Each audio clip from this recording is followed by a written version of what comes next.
The young lady opens her eyes to the sound of someone screaming for sister to wake up, after which the girl looks at the baby, and she only asks her to open her eyes. The main character then wonders if this is a dream, but all this looks like a memory from a past life. So it seems like this is the next day after she fell into eternal sleep. And the director of a local company, which is the third son of a large conglomerate, was flirting with her. And 3 weeks later, while she was trying to get rid of him, it seems the truck driver fell asleep at the wheel and crashed into them. And after the accident, the girl was reborn as the eldest daughter of Baron Delford until she remembered her past life. I realized that Claire was unhappy, but she was the daughter of a baronial family, and that even sounds good. The girl understands that it is not a golden spoon in the mouth, of course, but a silver one is nothing either, and the level of civilization there is far from modern.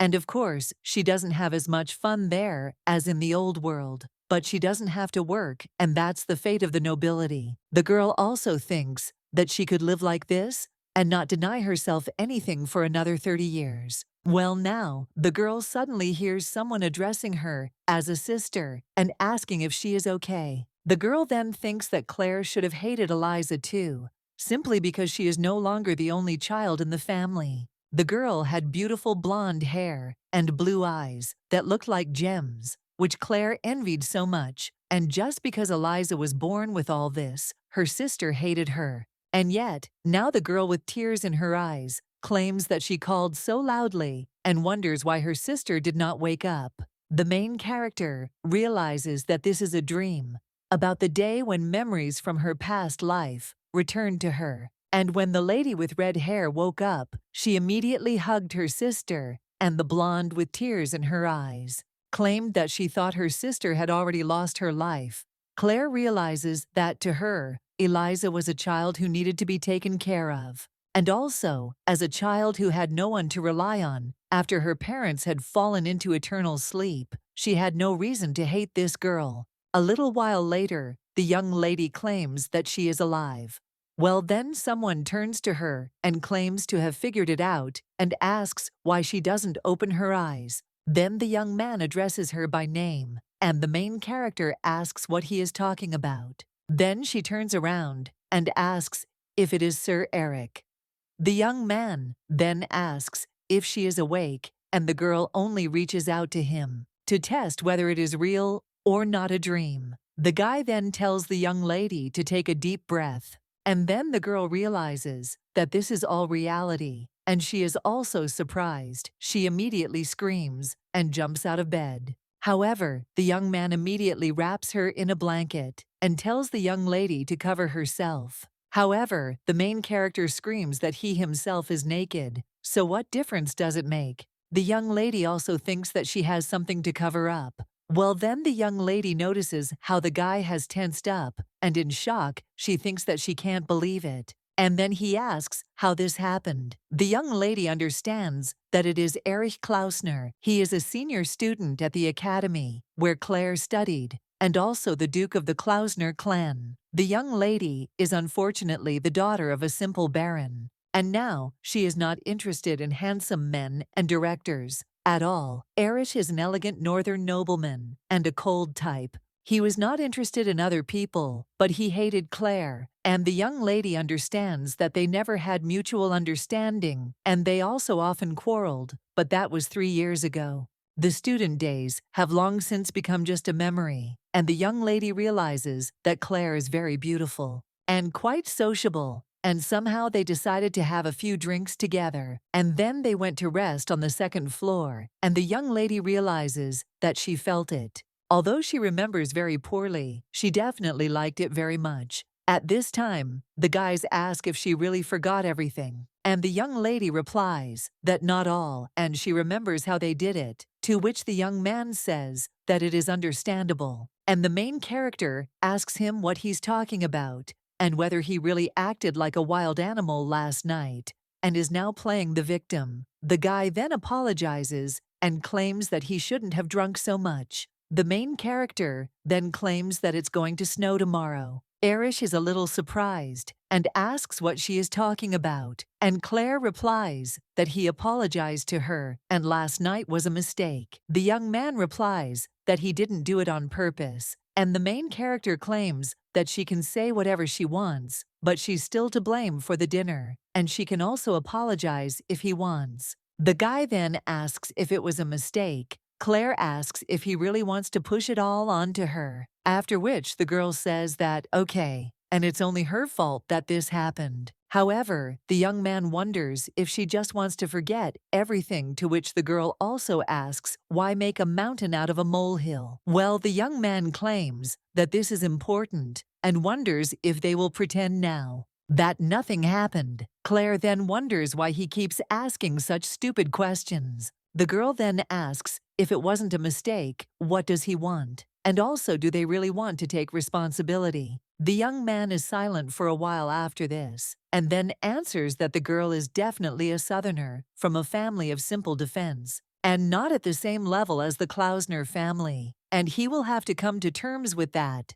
Claire realizes that Eric's words have meaning in this world, and the Klausner family is one of the 3 strongest families in the country, and the girl is the daughter of a simple defense. So they are not on the same level. The man claims that even the head butler of this estate has a title higher than a baron. The young lady then understands this, but thinks that even being born into such a family was a great success, after which she claims that she is shocked, even though the guy only told the truth, and also even if the emperor comes in there and says that they are now a family, she will be against it. The girl also thinks what this young man can object to, and in this situation, he has nothing to say, after which the main character claims that she thanks him, but will refuse. Claire understands that no matter how much you look, it was just a passing desire, and the girl claims that, to be honest, then she doesn't feel a drop of joy. She also understands that not everyone will throw themselves at him and ask him to marry her, after which the girl also claims that they are both to blame, which is why she wants to just forget about everything, and that the Duke would do the same. But the young man is only interested in whether she wants to say that he is just trash, who will take the girl's innocence and will not be responsible for it. But the main character then wonders who said that it was her first time. However, at that very moment, the young lady realizes that she blurted out too much. She understands that chastity before marriage is considered a virtue for any noble girl, which is why he is so surprised. But she didn't lie and simply counted the previous life. Then the young lady opens the wardrobe, and she sees a beautiful dress there and asks if she can wear it. The young man replies that it looks like this dress is just right for her. The main character then thinks what a good preparation this is, after which she claims that it seems like this outfit cost as much as 3 of her evening dresses. The young lady also wonders if he was prepared just for such a case, or if he might have another owner. But then the young lady just grabs the cape and claims that she needs a carriage, so let the young man call a servant who can keep his mouth shut. The main character realizes that she is not this guy's fiancée, and not even the lover with whom he was seen in public. So there is nothing to worry about, but the young man then wonders, what if she suddenly has a child? The main character is a little angry about this, and also claims that her relatives on her side will only be happy if a child appears from Duke Klausner, and she will contact him if this happens. So let the guy not worry. Well, the young man just won't take it there, and asks, isn't it obvious? The young lady then asks, wouldn't it be better not to report something like that? But the young man is only interested in what she is unhappy with again, because he said that he would take responsibility. A little while later, the butler enters the room, and the Duke suggests that they calm down a bit, and also to come to one's senses and talk. But the young lady replies that there is no need for this, and she may be a little out of her mind. But the Duke is definitely fine, after which the young lady bows and heads towards the carriage. When she finally arrives home, she immediately runs to the house and realizes that she will never get drunk like that again. Then she enters the estate, and the butler asks where the girl disappeared to. The young lady only tells him to prepare a bath and claims that she has not disappeared anywhere, but the man cries out that he was so worried. After which the guy also claims that it seems that something happened to Miss Eliza, and the main character is interested in what exactly. The butler replies that she came early in the morning alone, and the young lady wonders where Martha was. The servant replies that she also returned in the morning, and it seems that the miss ran away from her. The main character understands that Martha looked for the girl all night, and then she asks what happened after that. The man replies that the miss returned and immediately went into the bedroom and also locked the door and did not come out again, and also it seems he heard crying. The main character then knocks on her sister's door and claims that it is her and asks her to open the door. The little girl then opens the door a little hesitantly and takes her sister by the hand, and the main character wonders what happened. After which, the little girl pulls her sister into the room and closes the door. The main character is then a little surprised and asks what happened. She also looks at her little sister and realizes that it doesn't just look like dirt. After which the young lady sees how her sister begins to cry and wonders what happened. Claire realizes that yesterday was Eliza's graduation from the academy and her debut in high society. Claire went to the capital to attend a party, and she really wanted to take a photo of her sister. Well, the girl also understands that she did not accompany the girl because there was a party planned in the hostel with her friends for the whole night. Now the little girl just asks her sister what she should do because she saw something she shouldn't have. Claire asks what she's talking about, and the blonde just falls to the floor and claims she can't tell. The main character leans towards her sister and hugs her, after which she tells Eliza to calm down and also to tell her everything, because they will definitely figure it out. The lady with red hair also asks what her sister saw, but she replies that she cannot say, because if anyone finds out what she saw, everyone will be in danger, and everyone will fall into eternal sleep, after which the blonde claims that she needs to escape. Claire wonders if this is related to the girl's boyfriend, and also realizes that Eliza had a relationship. The main character asked a little while ago if the girl would tell who he was, and the little girl answered that he was a man of high status. The young lady also asked if Eli trusted her. The little girl only replied that she had promised that if everything was okay, Claire would be the first to know. The main character understands that in another house, the girl would have been scolded and punished, but Eliza is 20 years old, and there is nothing strange in the fact that she has a loved one. Claire also believed that he would not do anything stupid, but asked him to promise her two things. One is to take care of yourself, and the other is for the girl to ask for her help. Claire realizes that she didn't really believe the dorm story. And yesterday, the blonde was the most beautiful girl in the world, so she probably wanted to spend time with her beloved. The main character also claims that if the little girl is afraid that her parents will not approve of her relationship,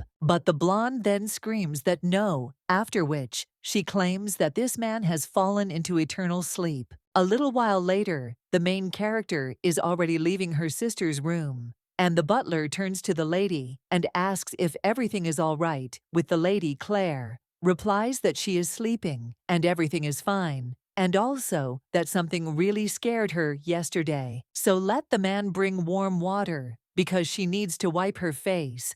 The butler claims that he will ask this maid, and he still needs to prepare Lady Claire's bath. However, the main character claims that it can wait. Hey, let him just bring her a change of clothes, and also collects things, to which the butler is a little surprised. And the main character affirms that they would go home when they were ready. Claire realized that this man was of high status, and that Eliza's cape was as good and as expensive as the dress Klausner had given her. Now the main character says, what a fucking underdeveloped society this is. She also understands that if this is related to the high-ranking aristocrats being plunged into eternal sleep, the village daughters of the Baron will quickly sort it out. Last night, the girl saw something terrible, and her boyfriend was plunged into eternal sleep. And the main character, looking at her little sister, thinks what happened to them. A little while later, the maid is already very surprised by this story, and the main character says that Martha should understand, a story that no one can tell, to which the woman agrees, and the young lady tells her to help Eliza get better. She also repeats once again that no one else should know this story, and asks if the woman understood, to which she replies that yes, and she will never disgrace their honor. The young lady then understands that she will need to talk to the maids. She also understands that this may remain a deep scar on her heart, but if the danger is really great, then you need to leave the capital as soon as possible. And a little while later, the young lady is already going to karate. When the main character also goes there, she remembers the Duke, but thinks that now is not the time to reflect on her own mistakes. The Duke is in his room at this time, and thinks whether he did the right thing. The guy also understands that some people would have noticed that the girl was in his bedroom anyway, and it won't do him much harm. But the young lady could find herself at the center of a scandal. Although the guy thinks what is there for him to worry about, since this woman doesn't care about that. The guy also thinks why Claire was so angry, because even though it was sudden, she should understand everything, because they both did something crazy last night. Usually the lady with red hair hates him, and she has a bad habit of becoming very polite when she gets angry. And then the young lady called him Duke, and her eyes were shining. The Duke also turns to the butler and asks if there is any news. Well, then someone else comes into the room and asks how Eric is waiting for their news. The boy then realizes that this is his mother, that is Duchess Louise Klausner. And even though she was a stepmother, Eric never hated her, even when his father found a new wife. The guy already understood his rights, duties, and obligations, as well as the fact that the Duchess's place could not remain empty for long. Louise was always kind to the guy. He responded to her with respect, and that was their relationship. Now the young man is wondering what the woman wants, and she claims that the guy spent a lot of time at home, but didn't even come down to eat. And now he's on his feet at such an early hour. The young man replies that he had work to do. And the woman asks if this is the kind of work that shouldn't be done in the office. And in the bedroom, the young man then tells his mother that it is personal, to which the woman replies that she understands, and Eric is already a grown man. So there are things he can't tell even her, and she heard that Pavel bought a dress that was on display at Edelweiss. The young man then once again asserts that he had already said that this was a personal matter. The woman then wants to say something else, but the guy interrupts her and claims that he will tell her about it when he finds a solution. The blonde realizes that almost 3 days have passed and Claire should have already fallen behind. Well then, the butler suddenly cries out to the master, and he asks what happened. The man replies that His Highness the Crown Prince has been found dead, and his body was discovered in the Modral Forest. It all looks like a deliberate attack, and there were also bodies of 2 servants nearby. The escort captain has disappeared, and the search for him continues. The blonde then claims that he is going to the palace, to which the servant agrees. Well then, his mother grabs him by the sleeve and asks if the guy is okay, but the young man just leaves and suggests talking later. 5 years later, a boy with blonde hair and blue eyes is riding with Claire, after which the young man turns to his aunt and says that he does not see the sky. They are in the capital of Rommel Aran Empire. The young man then claims that there are such tall buildings there, and the main character understands that she has lived in Delford all her life, so this is surprising even to her. At this point, the nanny turns to the boy and says that the lady is tired, so let the young gentleman show her. The young man then says that the cloud is not visible behind the houses, and the main character at this time understands that 5 years ago, 9 months after they left the capital, Eliza gave birth to a boy, Claire, then turned to her sister and claimed that she had asked her to take care of herself. And she did promise, but the blonde just told her sister that okay, and let her understand. After all, it's such happiness. The main character was a little worried about her little sister. Then, she also recalled how other people said what an unfortunate lady she was because she crossed the line before marriage. Someone also told the girl to behave properly, and not disgrace the family, but such words did not break Eliza, and the girl claimed that she would love this child again. He was very dear to her. Claire then told the girl to think about herself, too, because her life did not end after meeting him. Eliza replied, "That of course," and it made much more sense to her, after which the young lady smiled.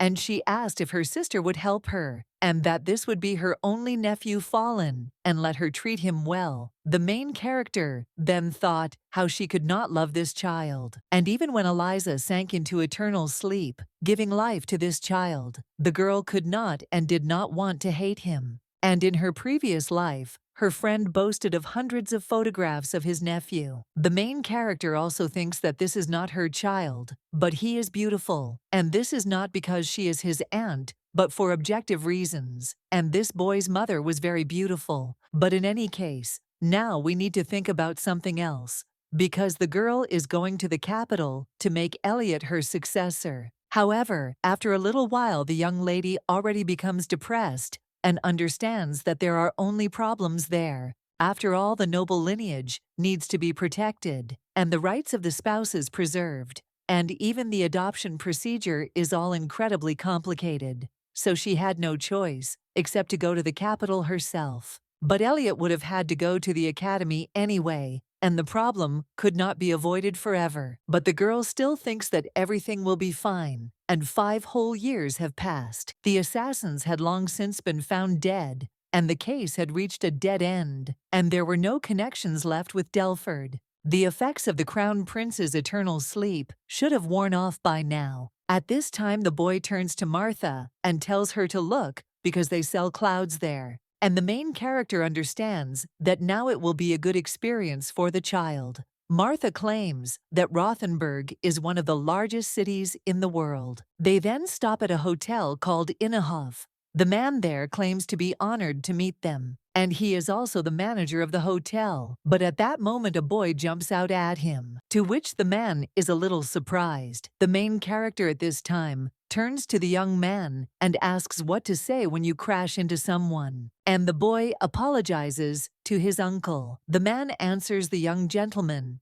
that everything is fine, and his bright head crashed into something so unsightly. The main character then tells the man to simply accept his apology, because the boy is still little, but he should behave more modestly. After which the man merely bows, and the young man turns around and tells the Baroness that she is sorry. Then someone says that everything is fine, and the manager is not even from their family. And he also speaks politely, but at heart he is not a gentleman at all. And it is better not to be so frivolous if you do not want problems. It turns out that the owner of the weaving house is named Roger Carson. The man then simply asks how he dares to behave like that, after which he claims that they will leave their luggage on the first floor. And also, the guests are probably tired from the road, so they prepare a bath, after which the main character thanks the butler and tells Marta to take Ayat inside. After the maid comes inside, the young man with red hair kisses the lady's hand and says that they haven't seen the Baroness for a long time.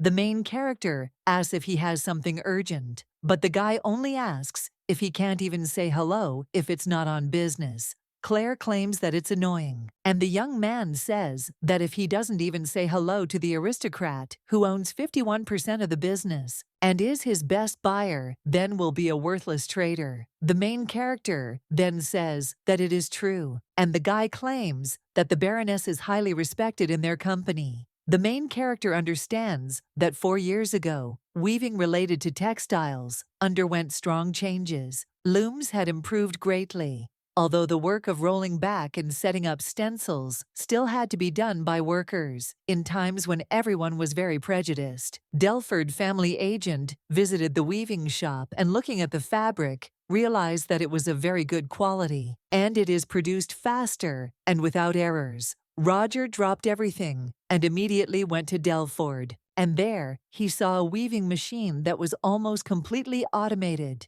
and required only one person to operate. The guy looking at this claimed that it seemed he should prepare the contract right now, and the young lady understood that he would not miss such a chance, after which she claimed that she was not going to sell this textile to his company. And also, it's about investing because she wants a share of the production. Claire wanted to be a shareholder in the whole process, but the reason was that she didn't want to take over the existing market. And also, the machine can create an overwhelming quantity with the same quality. And rather, this will be the creation of a new market. Claire, she wants to make textiles accessible to ordinary people. A little while later, they came to the workshop. The young man then claimed that new machines had already been ordered, and highly qualified workers were not needed for these machines. And they have already found stencil makers, and they also did not skimp on other workers, so that the final product would be of high quality. And the guy also claimed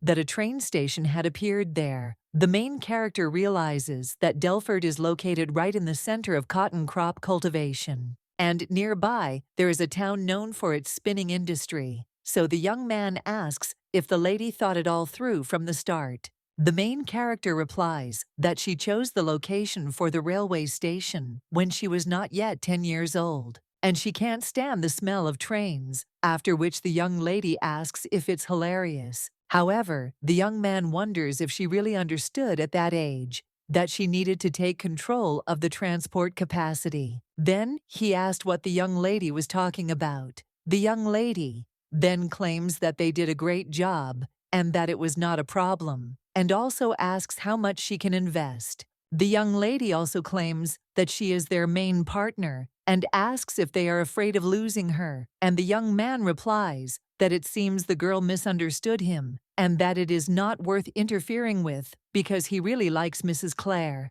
for his superior knowledge and insight. Claire then claims that he is definitely flattering, and he also thinks that she understands what he is talking about. But this is not genius or insight, because she simply came from the world of developed capitalism. And in any case, their business flourished, and after 4 years of work, they were almost completely. They monopolized the weaving market, but the young man then asked if she was really going to marry Mr. Sherwood. The main character answered yes, after which the guy told her to choose better than him, and he smiled at the young lady, after which he asserted that he meant that if all that was important to her was that her husband was a commoner, then he would do too. After which they enter the room of another man, and this is Delford's legal advisor, named Gray Sherwood. And this man is the one Claire is going to marry. The red-haired boy claims that it is just a formality to register young Mr. Elliot, and if so, but in his thoughts, the guy adds that he would like to participate in the selection.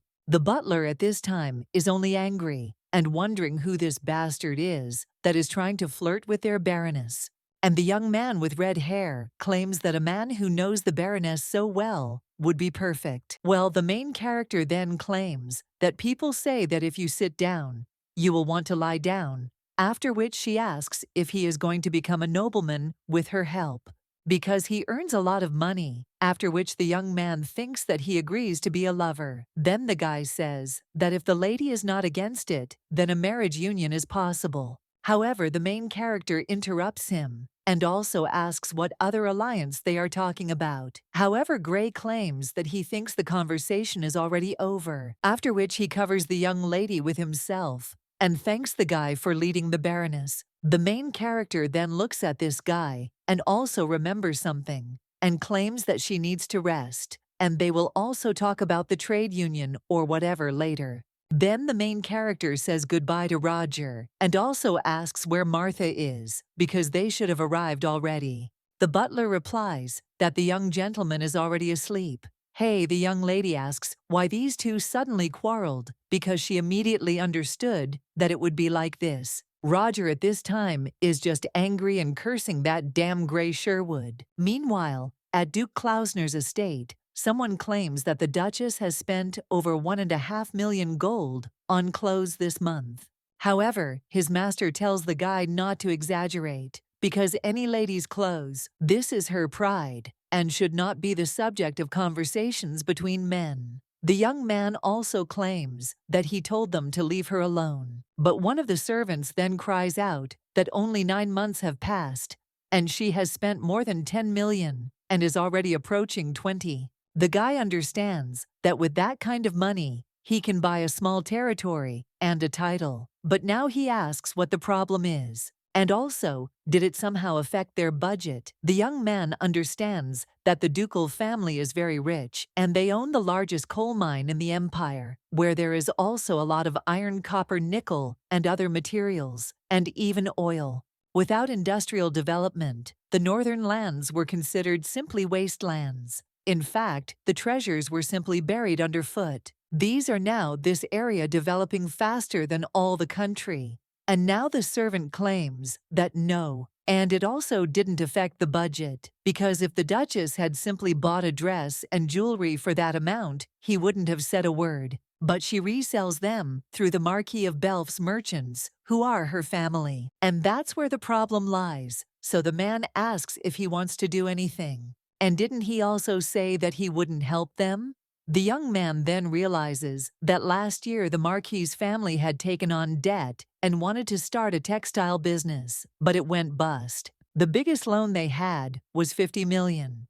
And when the guy paid it all off, he claimed that the matter was closed. Louise begged him to fulfill his duty as the head of the family and help the Marquise, and the Marquis decided, what if he didn't save them once, but decided to invest?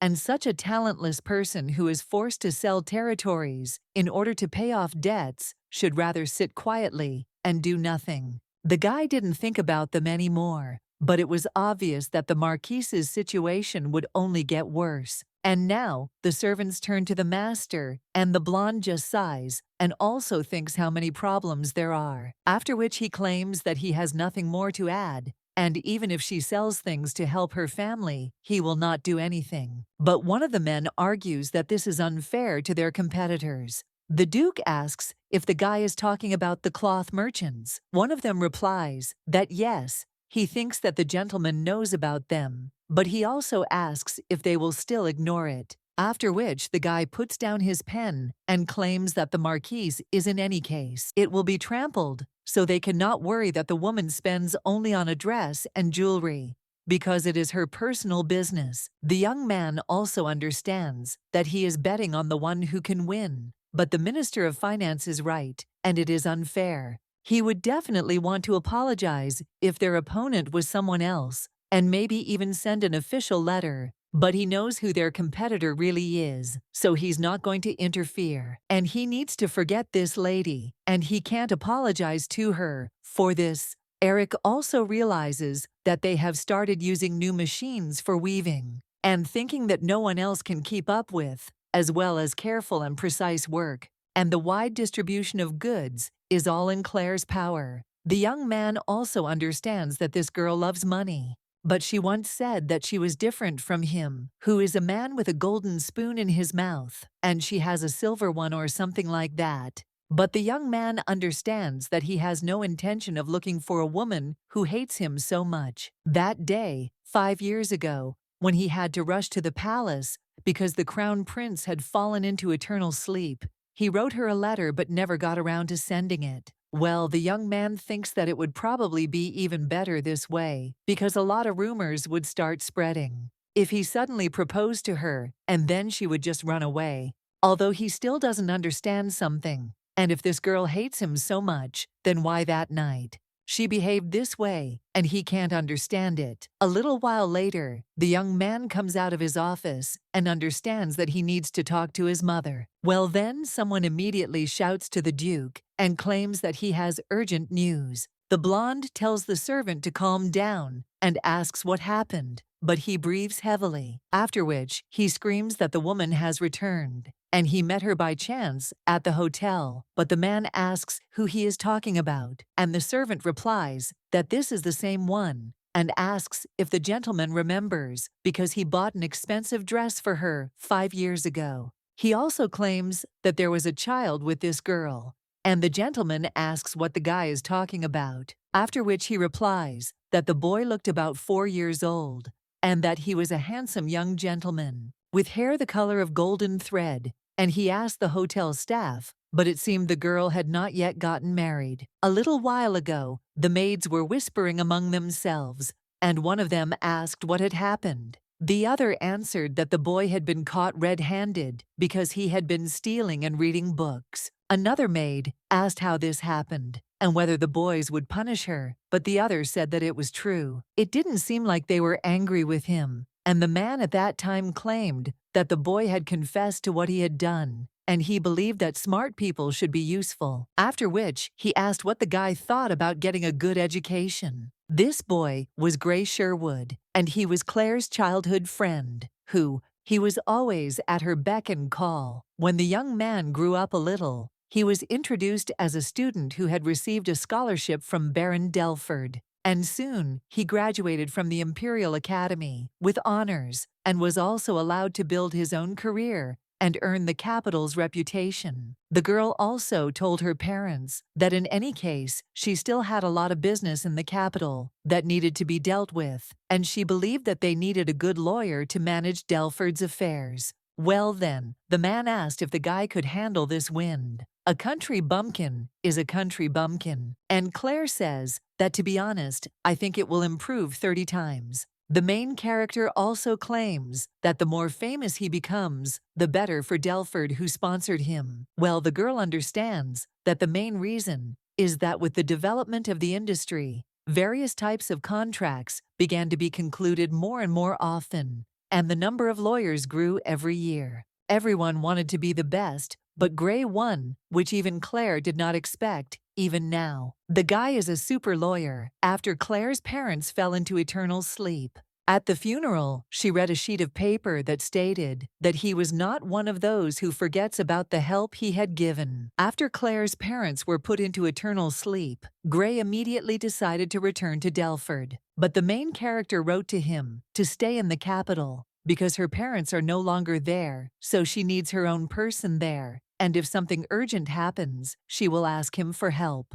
Gray listened to her and became the owner of one of the most famous legal agencies in the Empire. Even then, his job as Baroness Delford's advisor remained his priority. Now, the main character thinks that maybe it's worth signing a short-term contract and looks at the guy. Well, he, noticing the intent gaze on himself, asks if he really has something on his face, and then the young lady replies that no, and says that she is just curious. Why is the guy not married yet? And is he really afraid of being tied down one day? But he probably has a lot of girls running after him. The young man, after that, just kept silent about the main character, who claimed that, and there will be a couple of aristocrats, because she doesn't want to intrude into his personal life. But the guy then interrupts the young lady and claims that such talk is not very appropriate during the discussion of their marriage contract. And the young lady claims that it is already strange that he composed it and presented it to the bridegroom. But the man says that the girl should not worry because she can add as many conditions as she wants. The young lady only smiled after this, and also thought that it was now clear how the Baron felt when such loyalty was shown to him. After which the main character says no and suggests leaving everything as is.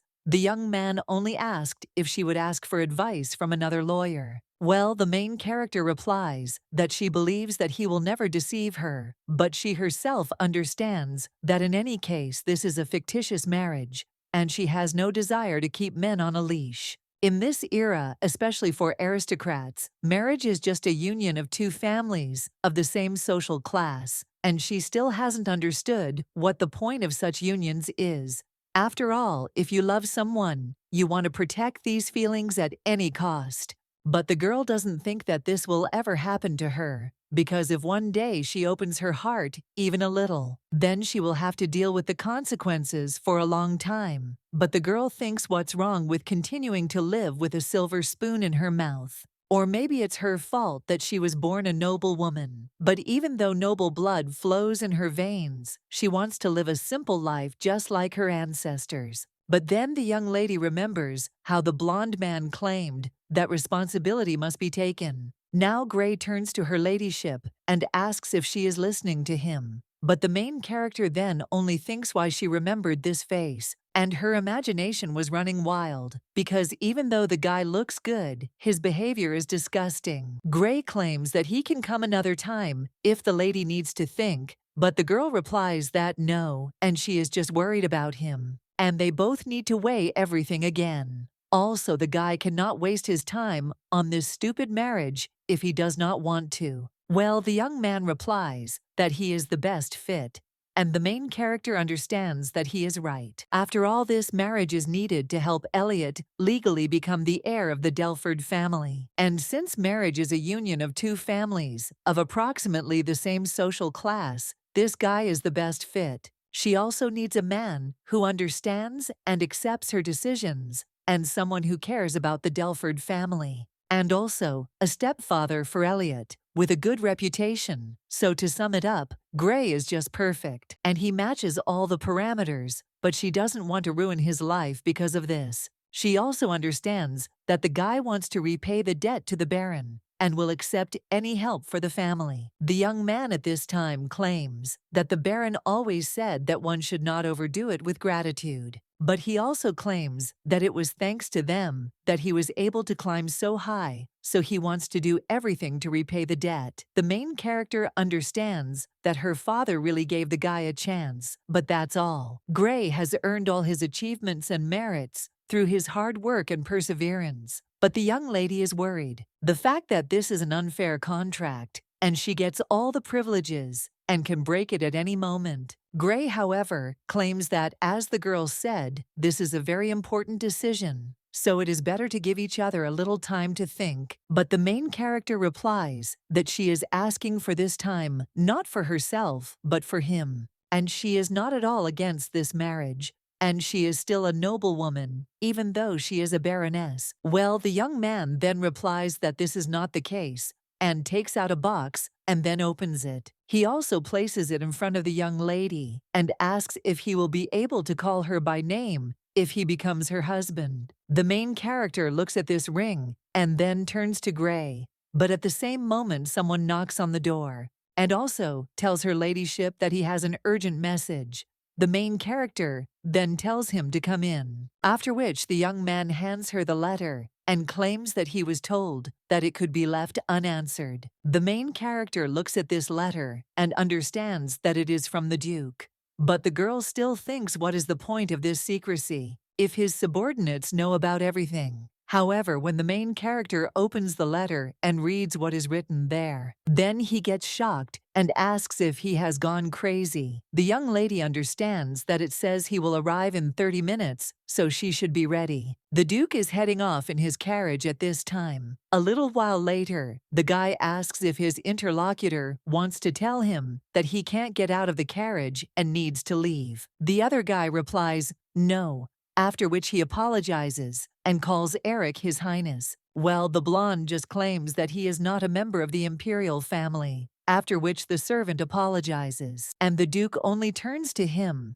and asks if the Baroness really ordered him to be driven out, after which the servant replies that yes, but then he immediately realizes what he just blurted out and claims that he didn't answer the order and didn't even know that the Duke was coming. Eric then just moves on and realizes that sometimes he has the feeling that the girl hates him for no reason. And this is so similar to Claire. The young man understands that this girl was never happy that they knew each other and that she was always interested. Only personal gain. The young lady also changes her behavior all the time because she is sometimes good and sometimes evil and sometimes squeamish. But if their relationship had been found out 5 years ago, all sorts of rumors would have spread throughout the capital. However, everything should be fine now, or the guy claims that the young lady will not reject him just like that again. Well, he also wonders if she will just pretend that they are strangers.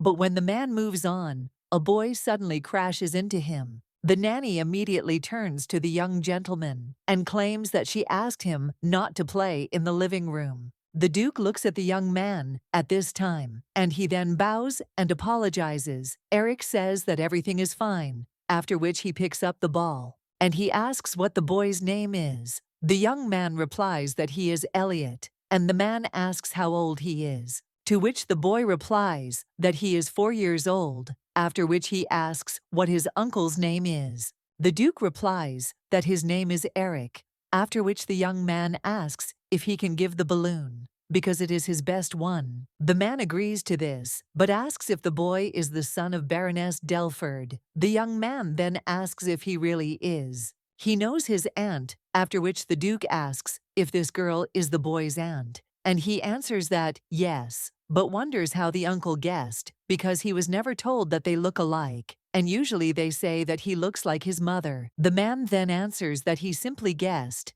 and the young man then asks if the uncle is really a guest. Well, then I turn to the young gentleman and say that he had better not delay the Baroness's guests, after which the young man states that it was nice to meet him, and bows, and he claims that he was glad to see his uncle. The Duke only grins after that, and also strokes the boy on the head, and claims that he too, after which he moves on. But when he goes further down the corridor, he sees other aristocrats, and realizes that he was planning to come there secretly. But it doesn't seem to work, so he goes to the butler and tells him to take him to the young lady. The main character then only sighs, but thinks that everything will be fine, and she will not run away. And although she ran away once, it was not because of Erich. The girl also understands that she remembers their conversation 5 years ago, well, but wonders if he should bother her. After which the young lady thinks that it is unlikely that she does not see other problems. And if you think about it, this man is attractive, not only because of his beauty,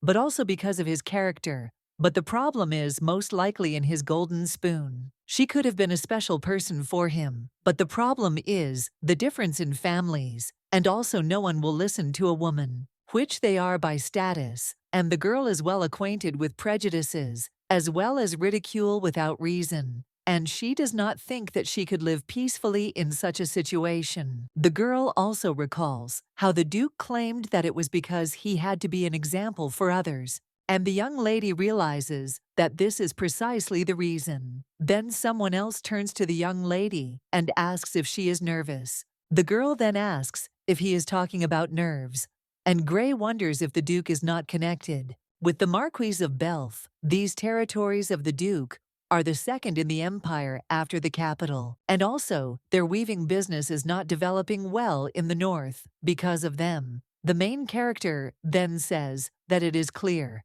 but he also claims that it doesn't matter because this man is a pure-blooded aristocrat. The girl then claims that she does not understand why they are so obsessed with money and constantly fight among themselves. The young man then asks if this is true, and the main character replies that yes, and they also interfere with business in their territories, and it also seemed to her that the needs of the people should come first for aristocrats. Gray then claims that he thought the two barely knew each other, but it seems that they actually do. They are much closer to each other. The main character replies that of course they are close acquaintances, and also studied at the same academy, and even with the same professor. Claire understands that their relationship was much closer than others might have thought, at least before the incident 5 years ago. But at the moment, it is in the past, and the young lady wonders why the guy came, after which she turns to Gray and asks if he can stand quietly next to her. The girl also understands that it will be awkward if the Duke starts talking about that incident in front of Sherwood. At this time, the blonde man enters the room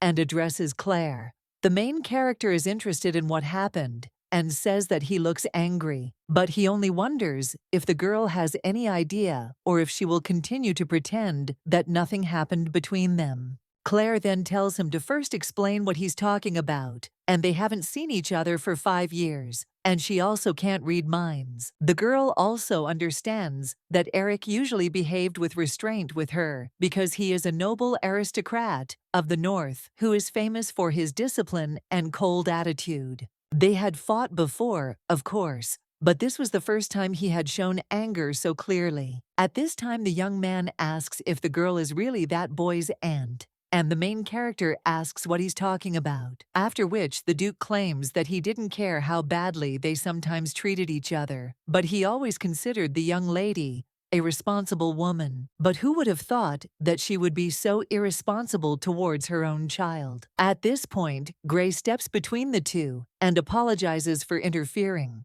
but claims that the guy is confused. The Duke then asks who he is. Gray then bows and tells his lordship that his name is Gray Sherwood, and he is also the legal consultant for the Delford family. The blonde then claims that they are not discussing such issues yet, so let him stand aside and not interfere. However, the guy replies that he is not just a legal consultant, and the Duke asks who he is, and is he really a member of the Delford family. The main character understands that it is better to stop them before her efforts go to waste.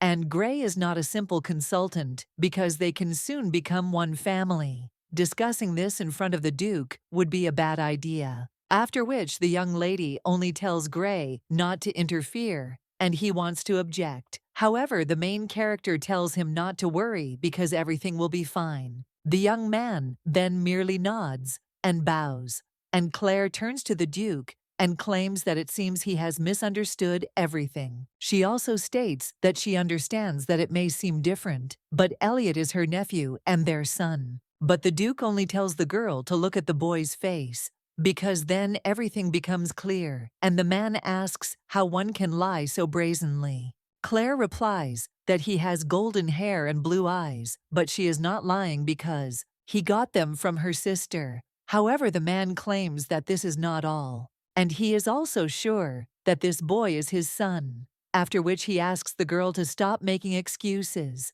Claire then screams that she is not making excuses, and also asks if he wants to say that she influenced the child's personality, and also made him think that she is his aunt, not his mother. The Duke replies that he does not accuse her of anything but let her simply admit that this is his son. The main character then claims that she has no words, because if this is really his child, then Eric is the dirtiest bastard in history. After all, he seduced a young girl who had just graduated from the academy and slept with her. The young lady also asks how it was possible to do this to her sister, after which the young man screams that he did not do it. Well, the main character then also screams that it was her sister who gave life to Elliot, and if the guy insists that it's his child, then he did it to her sister. The Duke then claims that Claire is very much mistaken, but the young lady wonders what he will do and whether he is really going to threaten her.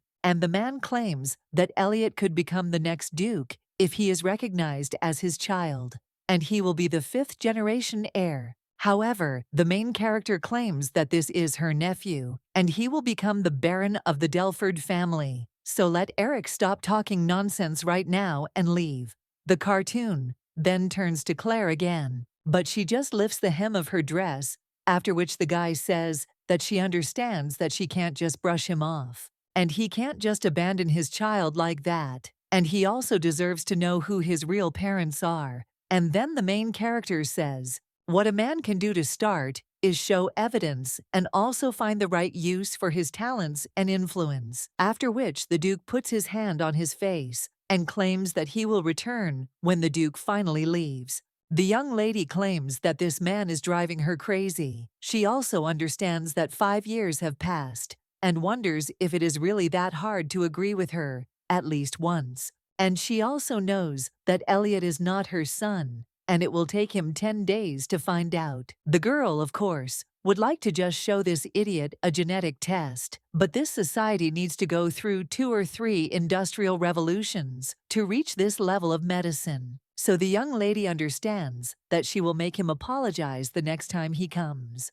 Gray at this time turns to the young lady and asks if everything is okay. Claire replies that it is, and the guy hands her a handkerchief and claims that her face is red, after which the main character thanks him and claims that it is a bit hot there. Gray then claims that it seems that their problem with the Duke is not solved. The young lady claims that he should cool down a little because they got carried away, and she also wonders if the guy heard everything. Gray replies that they were shouting too loudly, and the main character thinks how embarrassing it is. Well, the guy claims that it doesn't matter to him. The young lady then asks what he is talking about the guy he claims to be, about who her lovers were, and he also doesn't want to spoil the important moment for them with this scandal, so he will come another time. and it seems that the lady is not in a very good mood, so he suggests that she take a rest. The main character then tries to stop the guy, but he is already leaving, and the young lady then realizes that if she had said that they are not lovers,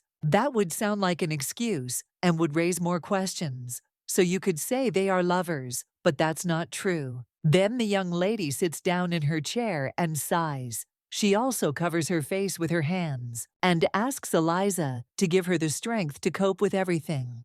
A little while later, the main character is already sitting at the table. The nanny asks if the girl was going to dinner with Gray, after which the young lady doesn't even know how to explain everything. And the nanny wonders what happened. She was told that the Duke came. The main character then asks if she already knows, and the woman replies that of course, because they discussed everything out of the sound. After which, she looks at the boy and wonders if it could be Lady Eliza. But the main character replies that she definitely doesn't. The nanny says that the young lady better not meet that man alone, because you never know what might happen. However, Claire replies that he is not that bad, and also thinks why should she feel guilty if he started it first, and she is simply speechless. The woman then turns to the young gentleman and asks permission to wipe his face, and then the main character asks if the boy likes the food, to which he replies that it is tastier than at home. Then Claire smiles, and when she looks at the boy,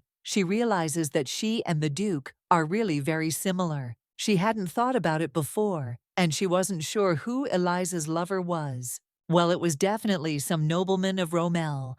On the day of the Crown Prince's eternal sleep, many people suffered, and most of them were young aristocrats of Royale. And it looks like this girl's boyfriend was one of them, even if it was some kind of servant. His status should not be lower than that of a count, and he could be a friend of the Crown Prince, because Eliza was taking a big risk. Well, no matter how much you look, they really do look alike, and she didn't give birth to this guy. Therefore, there can be no misunderstanding there. But with the Duke, the situation is more complicated, and if the father is not Eric, then it could be the prince who is no longer alive. The Duke's mother was an imperial princess, and they are cousins with the Crown Prince. At this time, the boy's stepmother is sitting at the table with other women. One of the guests approaches her and claims that she has a new ring, and it is also of such a deep blue color and purity. The girl also wonders if someone gave it to the lady. However, the woman only asks the question,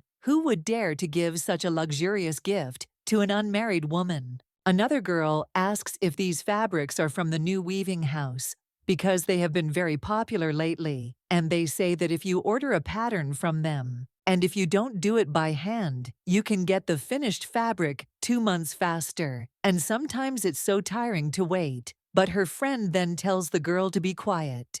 The Duchess then thinks that it is that damned weaving house again. A little while later, someone approaches her and claims that with a little more help, they will be able to oust the competitors from Bamberg. But the woman claimed that he had said the same thing 2 years ago, and asked how long she would have to wait. However, the man wondered if she thought that he himself would be pleased to admit it, because if she asked the Duke, however, the woman immediately answered that she did not. She also claimed that it was more difficult than just taking money, and Eric would never agree to spend his energy on developing their territory. The man then asked why he was behaving like that, if he was asking his mother, but the woman claimed that the guy didn't know him well. And Eric is a man who does nothing under the influence of feelings, and also if someone opposes them. These are some short nobles of Arena, and the only problem is Eric's restraint, because she would have thrown them out long ago. Another girl then comes to the table and addresses the mother and asks if she is talking about the new weaving house.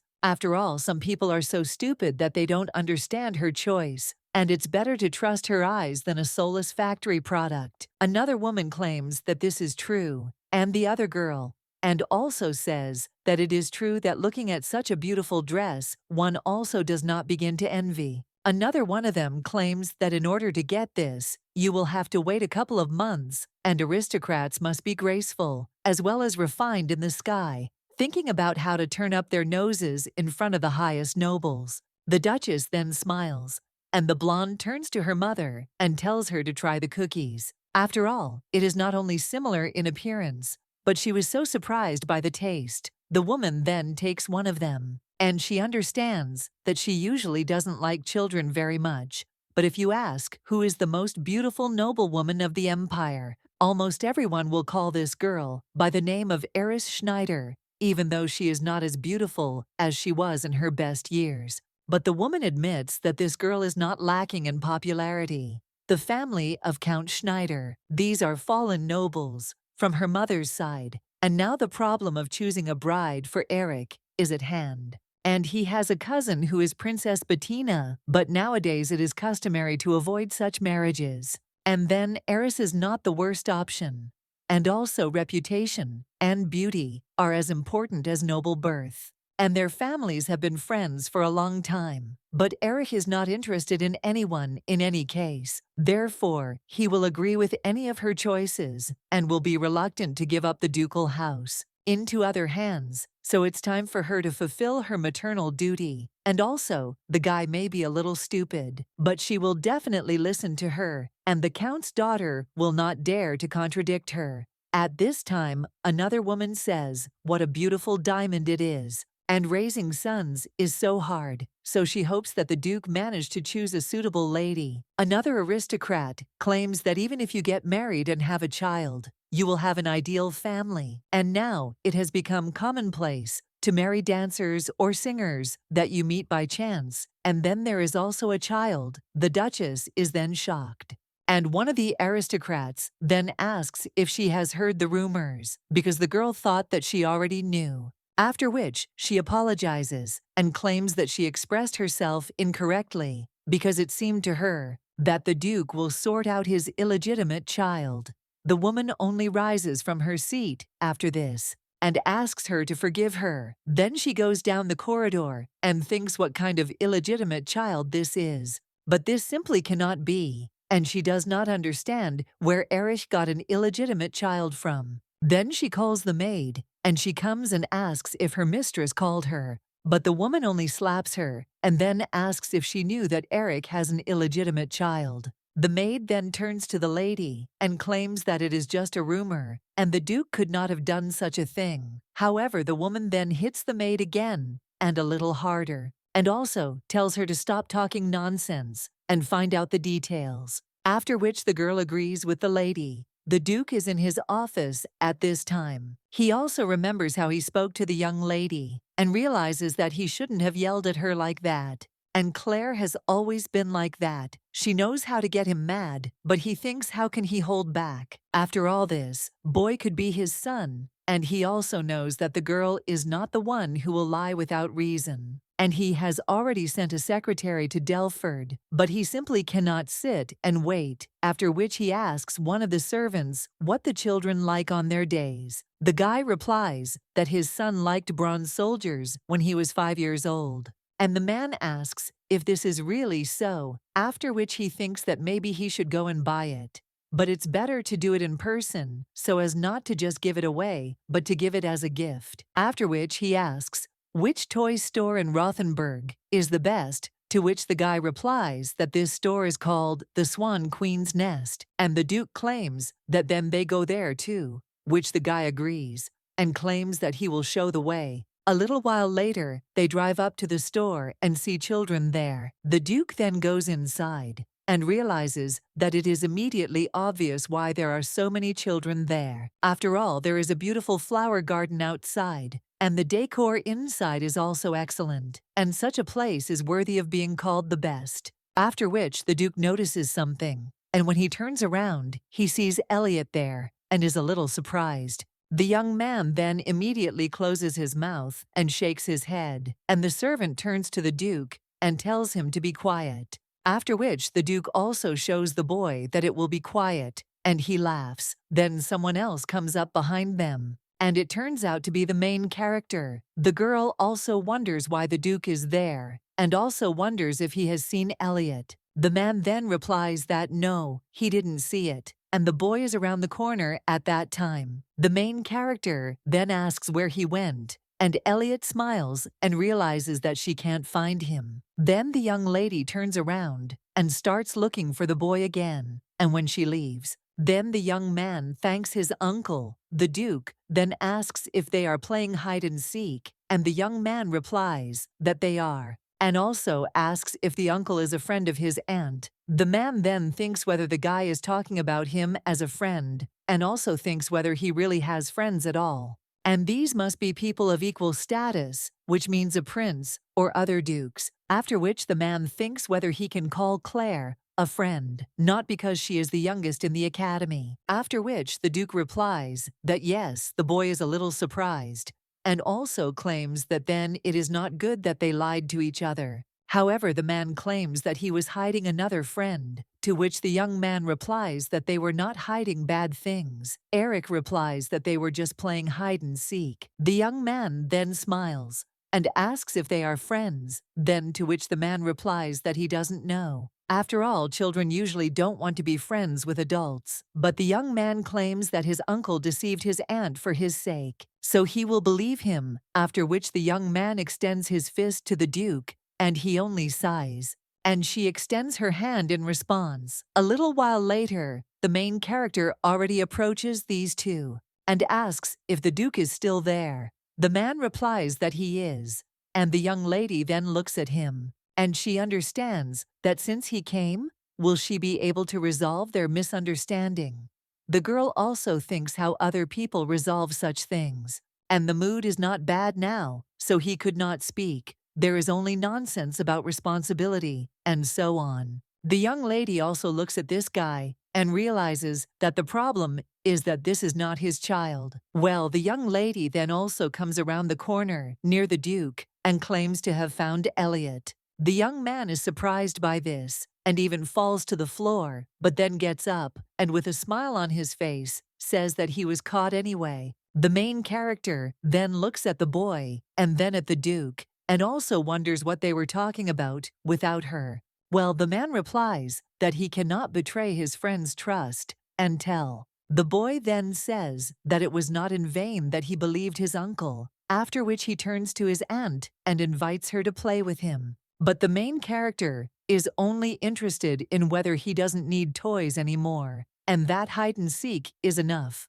The young man is surprised by this and says no, and the main character hands him her wallet, and he says that they are in the store. So let the boy buy 2 things that he likes the most, and there are 30 coins there. The Duke then says that this is too much, but the boy only asks if this is true, and if he can buy 2 whole things. Claire replies that yes, and let him calculate it himself, and also pay. The girl also asks if he can handle it, to which the young man replies that yes, after which he goes with the nanny and the main character, then turns to the Duke, and also thanks him for looking after Elliot. The girl also claims that this child likes it when adults take him seriously, and the man replies that this is not surprising. The young lady also states that if he wants to continue their previous conversation in such a public place, that she would rather hit him over the head with a bag and go to jail for treason. After these words, the Duke is silent, and the young lady says that they won't just stand there and suggest taking a walk. The guy then agrees, and when they are already heading down the street, the young lady asks if something happened, and that he just shouldn't say that he came to buy gifts for Elliot. The man replies that she herself told him not to bring up the previous conversation, and if he starts answering, he will say even more, after which the main character just laughs. But he asks if they can do without arguing today, because if they are seen, there will be even more rumors, and she has to take Elliot to church, have lunch, go back to the hotel, and work. The Duke then says what a busy schedule she has, and the main character replies that his should be even thicker, and also asks why the guy is there, but he claims that the girl forbade him to speak. After which Claire says, okay, and they'll drop the subject. Then they head on. And when the Duke walks, the main character notices that everyone steps aside for him, and he has always been a man who radiates strong pressure. The guy at this time turns to the young lady and asks if something happened, but the girl replies that she just thinks she feels more comfortable with older people, and the man replies that he knew However, the young lady claims that she never said she was comfortable with you, and the young man claims that she is always so rude. Claire responds that it is because the truth needs to be told, so that no more misunderstandings arise. The guy then claims that he never said anything that could cause misunderstanding, and the young lady wonders if this is true, and even when his life is overshadowed by one of them, that he can't settle. The guy then suggests changing the subject and claims that he didn't imagine toy stores like this. The young lady then asks if he doesn't like it, and the guy replies that it's not about him, and the kids like him, but the guy also asks how good the sales are. Young Lydia replies that she thinks it's normal, you just have to look around. Well, the guy replies that he was talking about his profit, and the girl probably spent a lot of money on decor and security that watches the children. Some will visit or buy nothing at all, but just have fun. The young lady then asks how the guy realized that this was her store, and the blonde replies that you won't find a person in the whole world who would think of such a thing, so only she comes to mind. Takes on something, she brings it to the end, and failure is unacceptable, because there are still so many things that need to be achieved. The young lady also claims that she is not the first to come up with the idea of keeping customers in the store longer, and the guy replies that she is the first with children, and they usually do not have their own money. And here, the children themselves can buy toys. And the main character understands that this guy is right, because most ordinary families send their children to work at the age of 7. If the family has a shop or a piece of land, they will help with the housework. But the man claims that only the rich will come to such a shop, and if they want to spend a lot of time there sooner or later, they will buy something. However, the main character replies that for her, it is not a question of earning money. She just tries several options at once, and some businesses bring profit while others do not. This store operates almost at zero, but people love it, so it continues to develop. And even if the parents don't buy anything, some children work as apprentices or peddlers, saving up money and buying toys for themselves. The Duke then only sighs and says that the girl is like the owner of a casino, but the main character do not claim that it is just a shop. The young man then claims that he is not only talking about him, and the girl wonders if he knows about textile production as well. Elliot replies that he has received reports about the development of enterprises in his territories, and the main character says that it is true that their interests collide, but she was just lucky. However, the Duke claims that weaving houses are not created by luck alone, and her Naledi claims that she also has a good imagination. She also understands that this is not surprising, because she can predict the future. Rommel, the Aran Empire, does not coincide with its historical structure, with its previous world, and the climate and geography. There are also different, but the hearts of people are the same everywhere. The girl also thinks about what will happen after the technology appears, as well as what the demand will grow for, and so on. She is well aware of the events that have accompanied progress, and knows which products and goods have ultimately stood the test of time, and which have been discarded. Therefore, she just needs to choose from the ready-made, and she can be confident in success and also know where further development will go, and the formation of budgets, investment, and creation of levers. These are not new to her because she came from the world of developed capitalism and this failure of the fatherland. But it's not just about the ability to develop a business because she is an aristocrat and also with good skills. And it doesn't matter whether she is a low-born Southerner or not, but knowing is knowing. After all, she is not threatened or intimidated, and they are not trying to take away her business, and the workers are quite obedient and try. The girl also thinks that even for her who is a baroness, such conditions are created.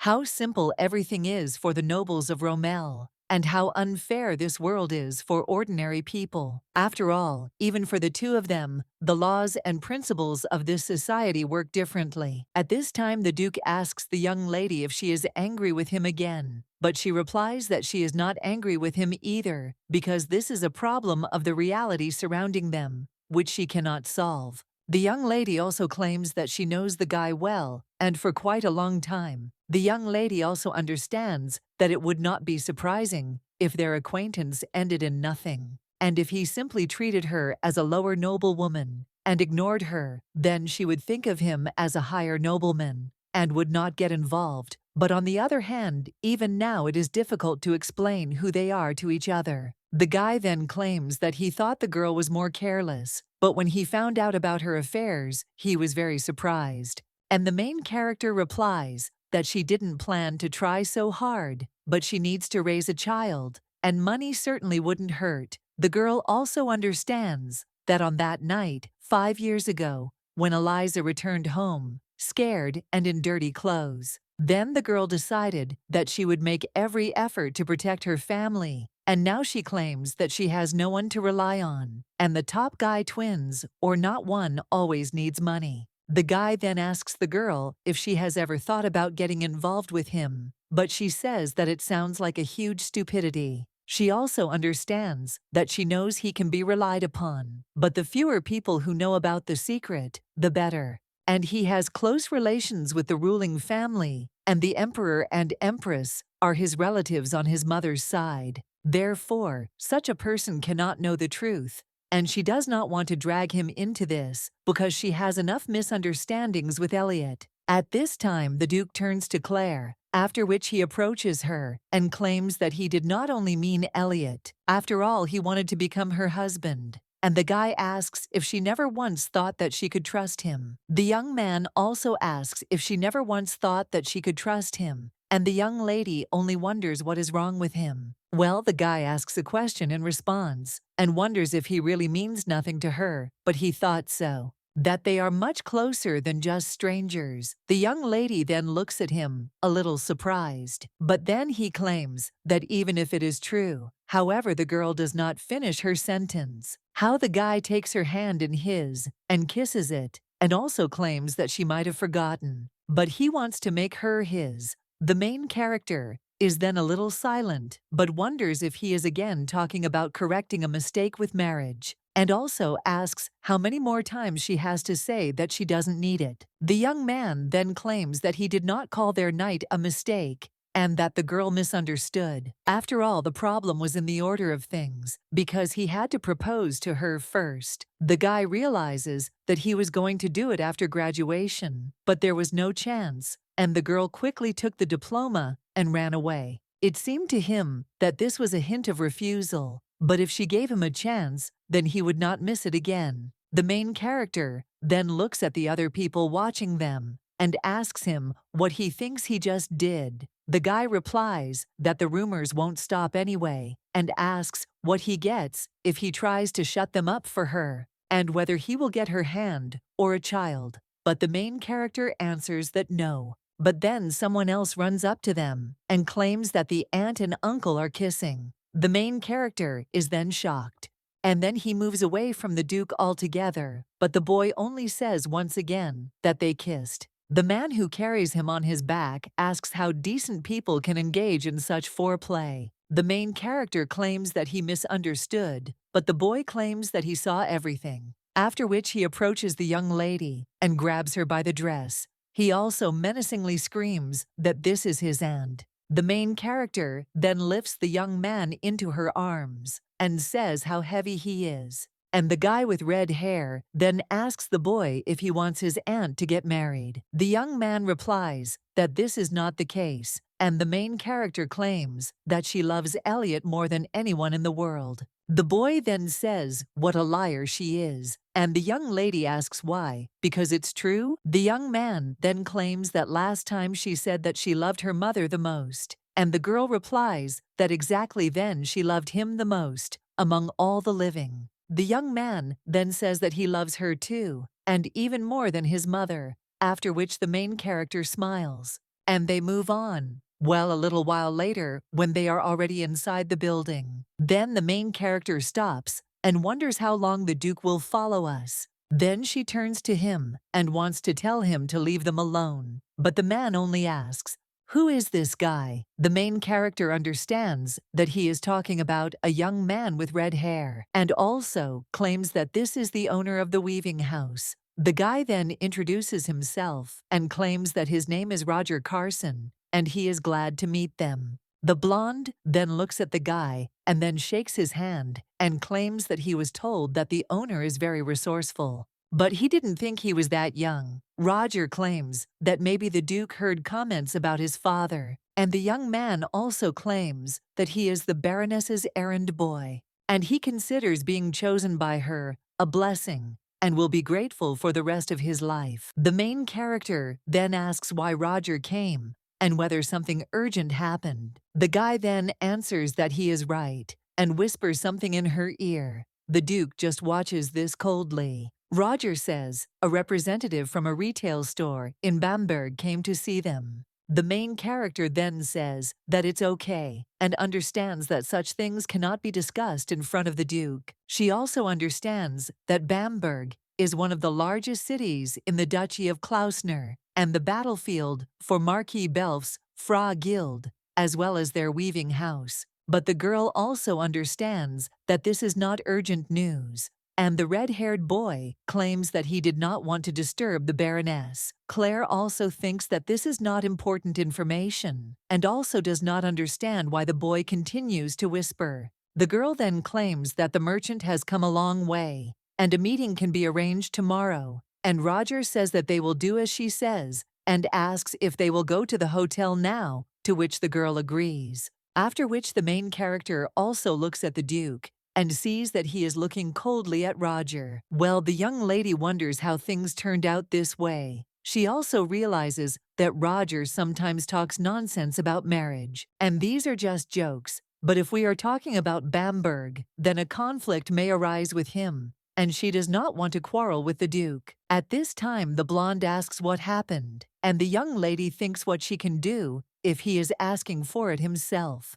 After which the girl replies that this is a personal question, so it's better not to talk about it in front of strangers. At this time, the boy turns to his aunt and talks about toys, and the main character asks if he has already chosen one. The young man then answers yes, after which he points to one side and says what he has chosen. Those bandits. Roger then says that they are soldiers, and the boy claims that he wants to play with them. But the main character asks what she told him, and the young man claims that it was 2 toys. Well, the guy also claims that it is 1 set, and she wants it. The main character asks how much it costs, and the boy replies that it's 30 gold. And the main character asks how long ago he learned to count to such numbers. The young man then also says that Uncle Roger bought it for him, and that is something completely different. The red-haired boy claims that he didn't know and bought it because the boy had sagged. The main character then claims that she told him not to buy him everything,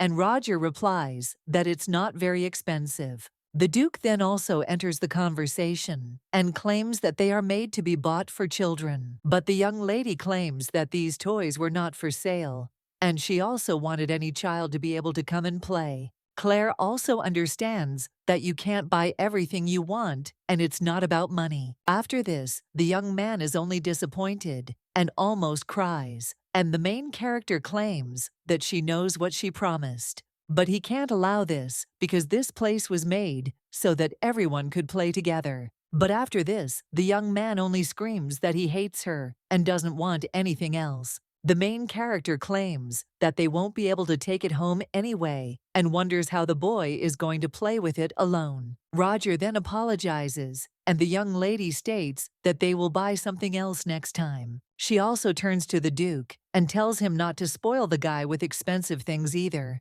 Otherwise, she will become a bad person in the eyes of others. And the Duke asks, how? Claire replies that you wouldn't think so. Well, what about the others? And she doesn't want people to talk, as if she were a fraud who extorted money from him through a child. After which the young lady asks for forgiveness, and he leaves, and the Duke watches her, after which the servant turns to him and asks if they are leaving too. But the man only tells the boy to call the store manager. The servant is a little surprised by this, and the Duke claims that he is going to buy these toys. But the butler claims that the lady asked for them. However, the Duke replies that he was worried because he did not know what gift to choose, and now he will buy whatever Elliot wants, after which the man tells the butler to call the hotel manager. He understands that he needs to make Elliot love him, at least more than Roger Carson, and Claire is right, because the rest of them will remain silent.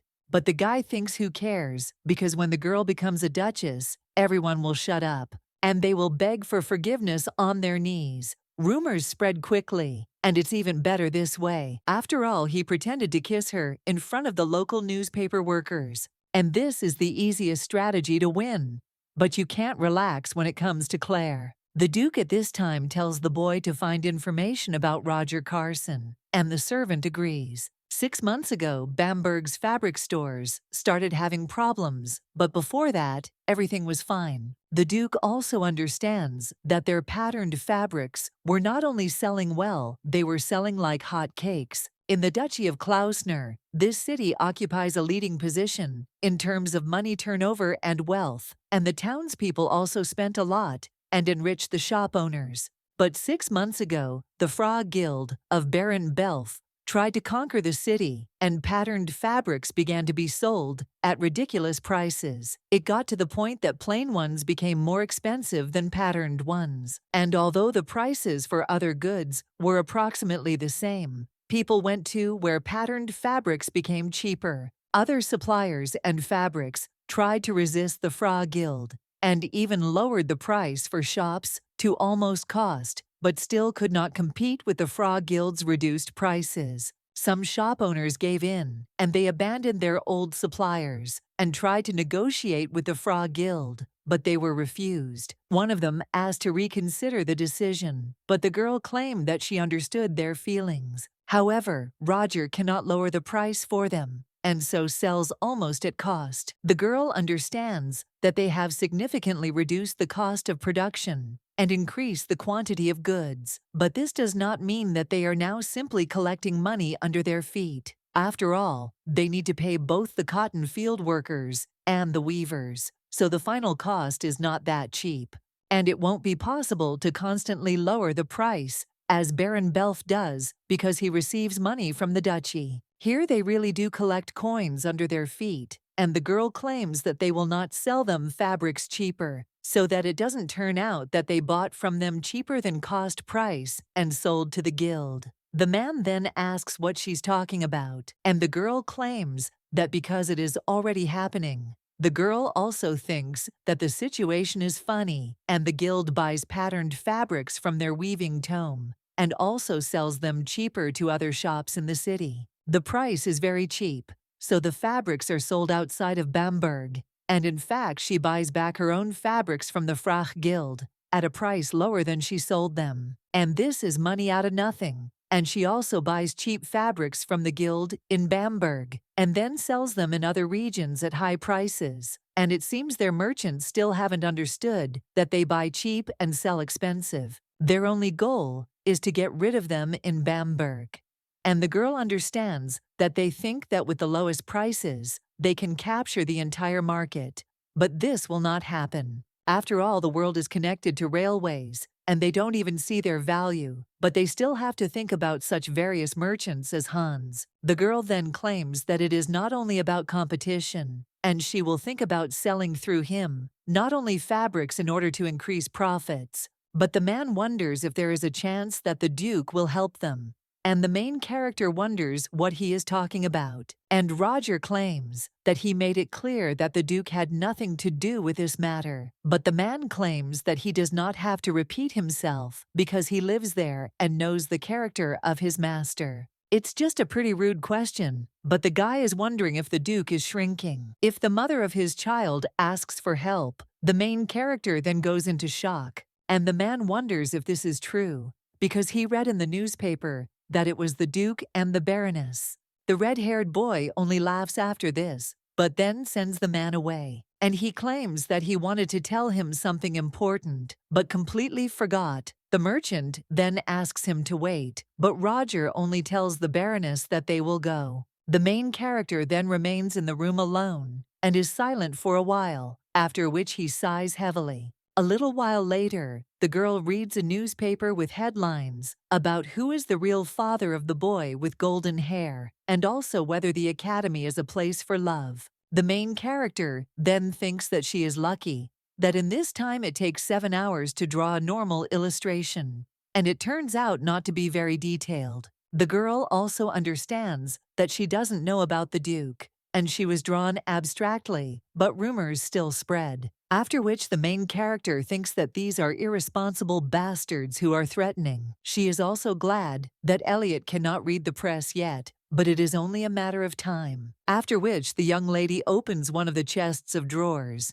and states that they need to hurry. She also recalls Gray claiming that he knew the young lady only wanted this marriage for the sake of form, but marriage was marriage, and he would be glad if the young lady pulled it off. The girl understands that there is no problem, because she is going to get married anyway, and Gray is a good man. He is not only a suitable man, but also an attractive one. After which the young lady opens the box and wonders if the rumors will die down if they get married. Although this could become a reason for an even bigger scandal, and Gray will have nothing but problems. The main character also remembers how the Duke said that it was not their night that was a mistake, but the order of his actions. After which, she realizes that nothing has changed from the fact that he said this because she does not want to become the wife of Duke Klausner. And she doesn't want to be the Cinderella who seduced a high nobleman. And she also doesn't want the duchy to be swallowed up by Delford.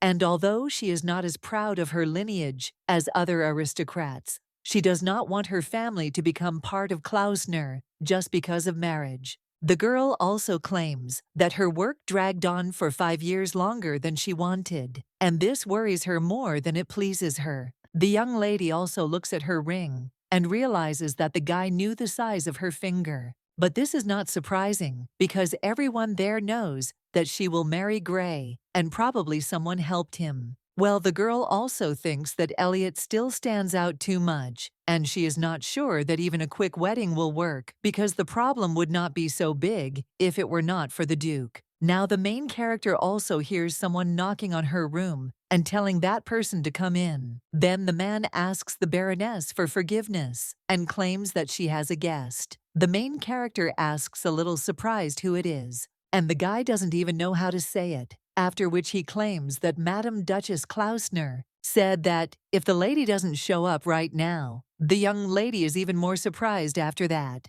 A little while later, the girl already approaches the reception area and then sees this woman, and he realizes that she looks like a typical evil mother-in-law from a morning soap opera. But villains always appear in a beautiful image in full splendor. Then the young lady comes to her table, and the woman realizes that the young lady looks pretty good, but she doesn't wear any jewelry. However, she then sees a ring on her hand and then asks if she is Lady Delford, and also the daughter of Baron Delford. The main character says that she is mistaken because she is a baroness, not a lady. But the woman says that it doesn't matter to her because the girl is still an ordinary southerner. She also understands that some pathetic girl from the Baron's family is making her wait in a place where only commoners come. After which the brunette also says that the girl will still have her husband's title after the wedding. So let her be proud as much as she wants, and she will pass it on to the heir. And if she gets it on time, and a young lady may not be ashamed that she got married at a marriageable age, but there is nothing to be happy about either. The Duchess also asks whether her poor relatives simply turned a blind eye to everything. The main character then just clenches her fists and understands that if you have patience, you can avoid a bad ending. After which the young lady sits down opposite her, but the woman immediately claims that she did not allow her to sit down, and that it is so rude. But Claire claims that it was the Duchess who came to her, and she is the hostess, and the woman is the guest. Well, the Duchess then asks if the girl has no manners at all, and what does she allow herself to do? But the main character says that since the lady had come such a long way, she thought she was with something important. Claire also understands that everything is just like in TV series. And the brunette then replies that yes, what can you expect from a person who is not ashamed to have a child before marriage? Claire then realizes that all she needs is patience,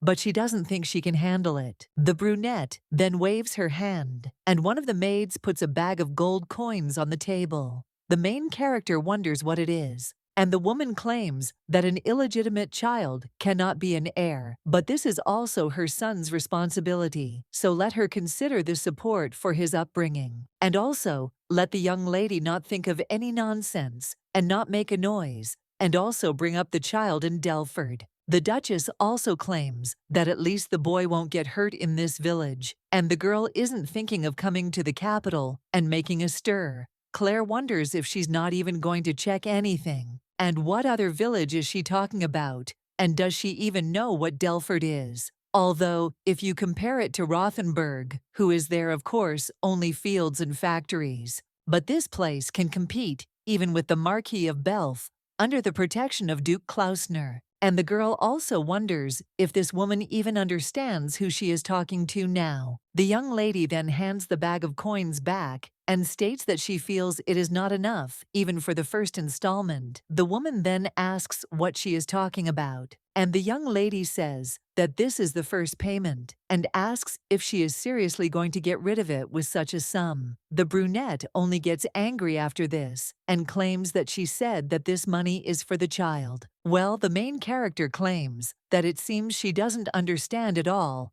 how much it costs to support children, and that it's more of a bribe than help.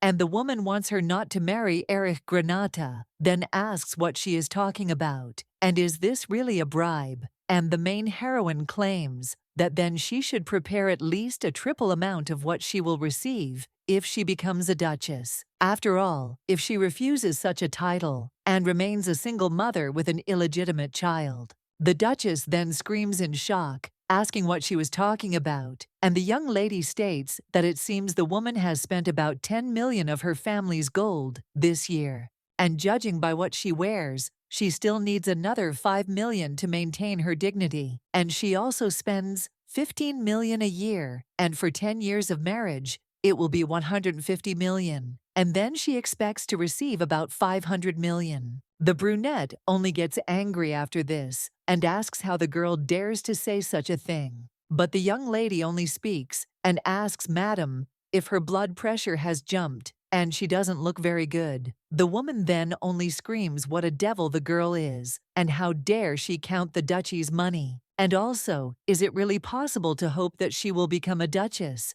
Well, the young lady then asks why not. After all, Erich waited for her for 5 years, but after meeting Madame, it became clear why he was looking for a wife. And Duke Klausner lives a good life, but he constantly has to worry about Madame. And he came to her because he could not stand it any longer. The woman then just jumps up from her seat and screams, "How dare the girl say such a thing?" The young lady then understands that she is a victim there, and closes her eyes, and also thinks whether he adores her too much, but she still won't escape. Well then, someone tells Mom not to move, and then knocks the tea out of her hands. It turns out that the Duke is with the boy, and their woman then looks at her son in shock. There is also a baby there, and he is addressing his aunt. Journalists are already thinking up new headlines for their newspapers. One of these will be the Duchess trying to bribe the Baroness, and does she really think that everything can be solved with money? The next headline will be about who the Duke will choose, his mother or his wife, and whether the stepmother will remain a stranger to him. After all, she is a woman who steals the family's money, and the Duke's treasures flow into the Duchess's family. The blonde man tells his mother that he asked her not to interfere, and the woman doesn't even know what to say to that. But the main character claims that now is not the time for this, after which she approaches the guy and asks if his hand is okay because it is very red. The Duke replies that everything is not as bad as it looks, and he did not know that it would bother the girl because everything is fine. But the main character then only turns to one of the servants and tells him to bring cold water, to which he agrees. The Duke at this time gives the boy to Claire, after which he hugs him and claims that everything is fine. After all, she is not angry, so let the young man not be afraid. At this time, the servant brings cold water, and the Duke thanks him and then dips his hand in. At this time, the maids help the Duchess wipe the remains of tea from her dress, and the woman at this time is shocked to realize that they are not particularly close, but he knew how to behave around her. And now suddenly, he threw the cup of tea to her side. The woman also remembers what they talked about with Claire, and wonders if the guy really heard everything. Now the blonde just repeats once again that he warned the woman not to interfere in his personal life. However, the Duchess claims that she is his mother, and she asks if he really looks down on her because she is not his own. And this is not some simple problem, but the wedding of the Duke of the Klausner family. After this, the young man only remains silent and looks at the main character who will possess Elliot. After which the young lady understands what is going on and gives the boy to the manager and tells him to take him to his room, to which the man agrees. Meanwhile, the Duke turns to his mother and claims that her points are not required when it comes to the wedding of the head of the family, and he is not an irresponsible man who will abandon his woman and child, and if Claire agrees, he will marry her immediately. The woman then tries to object, but the guy only raises his hand. And the Duchess is shocked to realize that this guy has never shown her such disrespect. The guy then just approaches the young lady and extends his hand to her, after which the main character looks at her and sighs.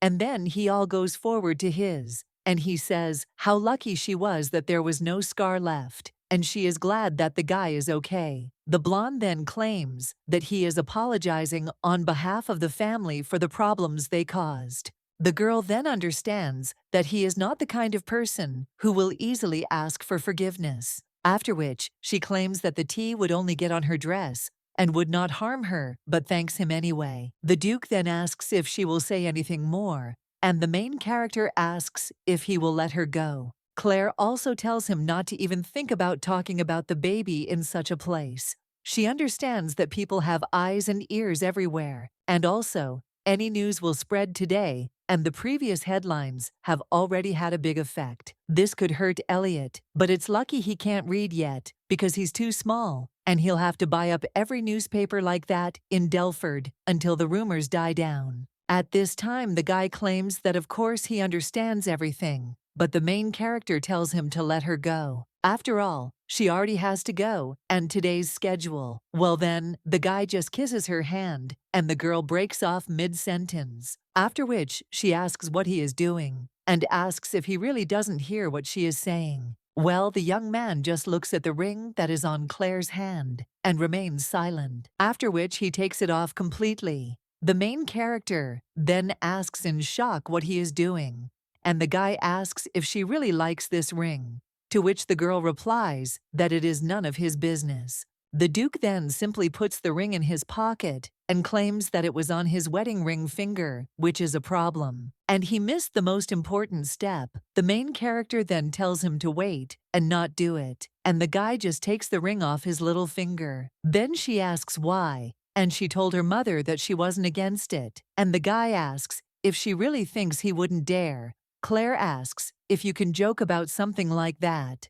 but the guy claims that he hasn't prepared the ring. So while he's putting it on, their main character is shocked and claims that it's a family typo, and everything only gets worse. The young man also says that she can refuse, but he is still obliged to do everything right, after which he gets down on one knee and puts the ring on the young lady. The girl then looks at all this in shock, and the Duke asks, will she marry him? All the people are watching this and congratulating them, and also asking the lady to say yes. Then someone else congratulates Baroness Delford, and the main character wonders if even the hotel manager is for this marriage, after which she claims that she is going to go crazy. But the guy says that if she wants to get married, it's better to spread rumors that he's the one who's been hitting on her. Claire claims that he's already done it, and using the family glove to propose is too much. The young lady then asks if he's completely crazy and if he even knows what people will think.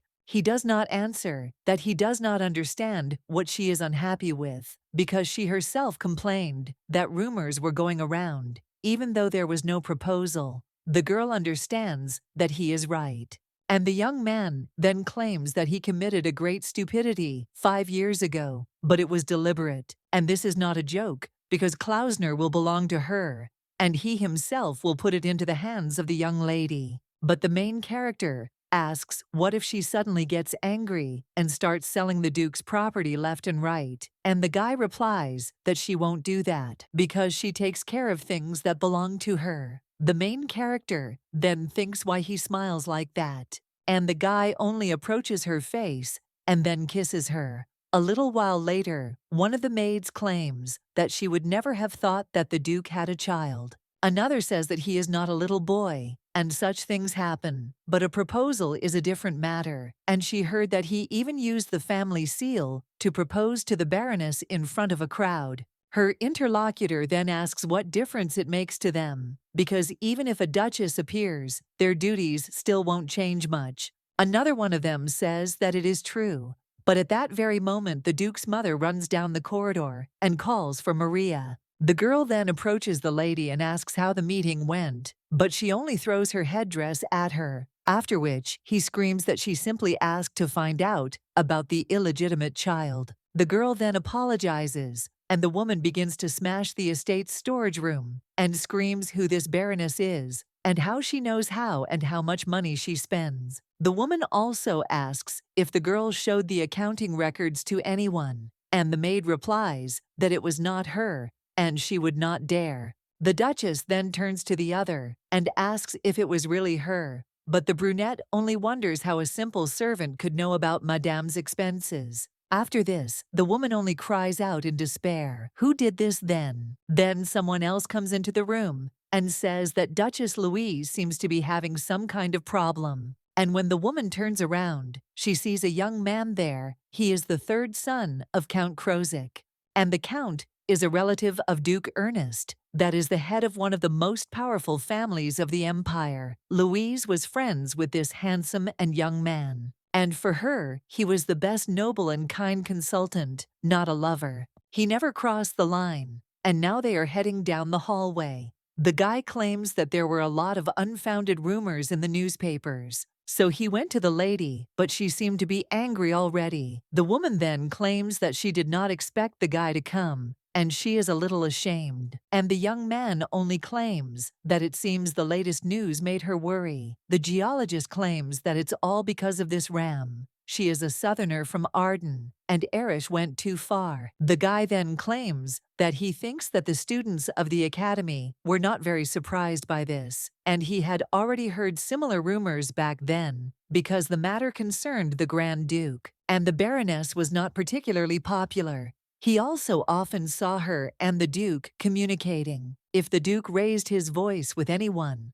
it was only with her, and she was not afraid to argue with him on equal terms. That's why he remembered her, but there was nothing else to worry about, because everything about her was surprisingly normal. She had normal grades, as well as a normal reputation, and was said to be self-centered with those close to her. No one understood why the Duke communicated with her, but now the guy understands that he was wrong. After which, he claims that this girl is the owner of a new weaving house, and the Duchess is shocked. The guy also understands that it is amazing how a simple baron's family could make such a fortune, and it is not a problem for him that the new Duchess Louise and Baron Belf will clash. It was a battle within the duchy. But what's really worrying is that the Baroness is a noblewoman of Aran, and 3 generations ago, the Northern Empire of Rommel and the Southern Kingdom of Aran, they were united by a national marriage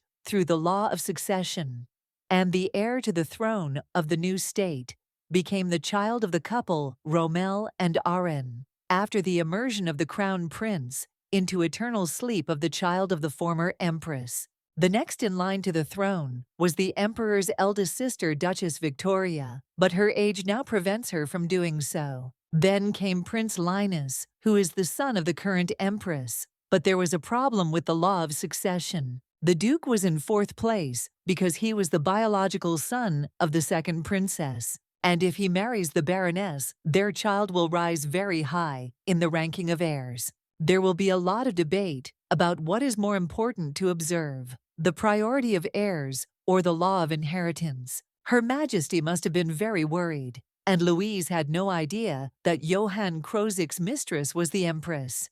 The Duke enters the hotel at this time, and the manager greets him, and also states that everything is prepared as he said. But the guy then asks if the Baroness has forbidden it. The manager replies that she is their most honored guest and let them believe her, but the hotel does not belong to her. The man also understands that this guy will still become her husband, after which he also claims that over the past 5 years, the hotel has only hired those who can keep their mouths shut, and that more than one person always watches their children. The man, when he says that this is a great job, then goes into one of the rooms where Elliot is playing. When he looks at this, he only smiles and sighs, and the boy, seeing his uncle, immediately turns to him, after which he immediately throws down his toy sword and runs to the Duke, after which he kisses him on the cheek and thanks. The man understands that taking care of a child is very difficult, and he never considered children cute before. And he's also interested in whether the guy will love the child he and Claire will have. The Duke also wonders whether the young man embraces him with such a smile because of his innocence or the difference in his upbringing. But the man then says that he didn't buy this toy just for him. He also understands that Claire said that she wanted to give this set to all children. So he bought it and donated it to the hotel to make a play area for everyone. At least legally, he asked for a similar set to be made and sent to Delford. Well, he hasn't come yet, so everything is fine. The boy then claims that he knows it's not just for him, and the Duke asks if Claire is angry. The young man replies that no, and she only stabbed, after which he shows how the girl did it. The boy then asks if the uncle has seen him, and also offers to go to her. But the Duke replies that he has not, and that he has come to the boy, after which he only says that the uncle better not lie. But the man insists that it is true, and Elliot wonders if he didn't say he loved her, and the boy also asks if he's even going to marry her.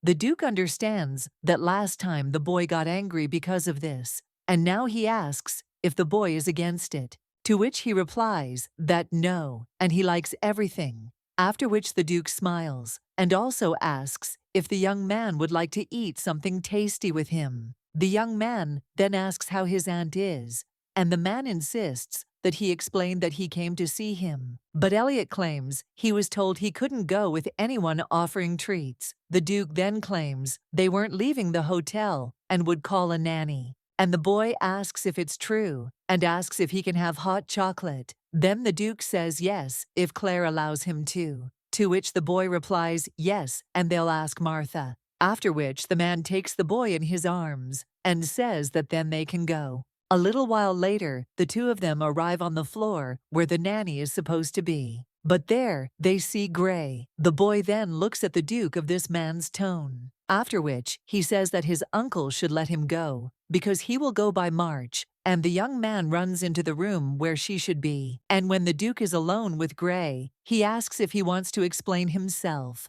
The guy also understands that a consultant is a consultant. But this guy received the patronage of the Baron, and since then has been helping Delford a lot. And although he often sees Claire, he is also just a worker. However, the Duke wonders if the girl thinks the same. Gray at this time claims that he has something to say, and the Duke acted like a scoundrel. The blonde asks what he's talking about, and Gray claims that he deliberately sowed rumors to make things hard for Claire. The Duke is only interested in whether the guy calls all clients by name, and he replies that this is a matter only between him and Claire, unlike the problem that the Duke is creating. But the blonde replies that this is also their personal matter. But Gray argues that if it was personal, then why did he go to the publishing house? And yesterday, he visited 6 publishing houses to make sure, and they were asked not to mention Elliot and also not to criticize the Baroness.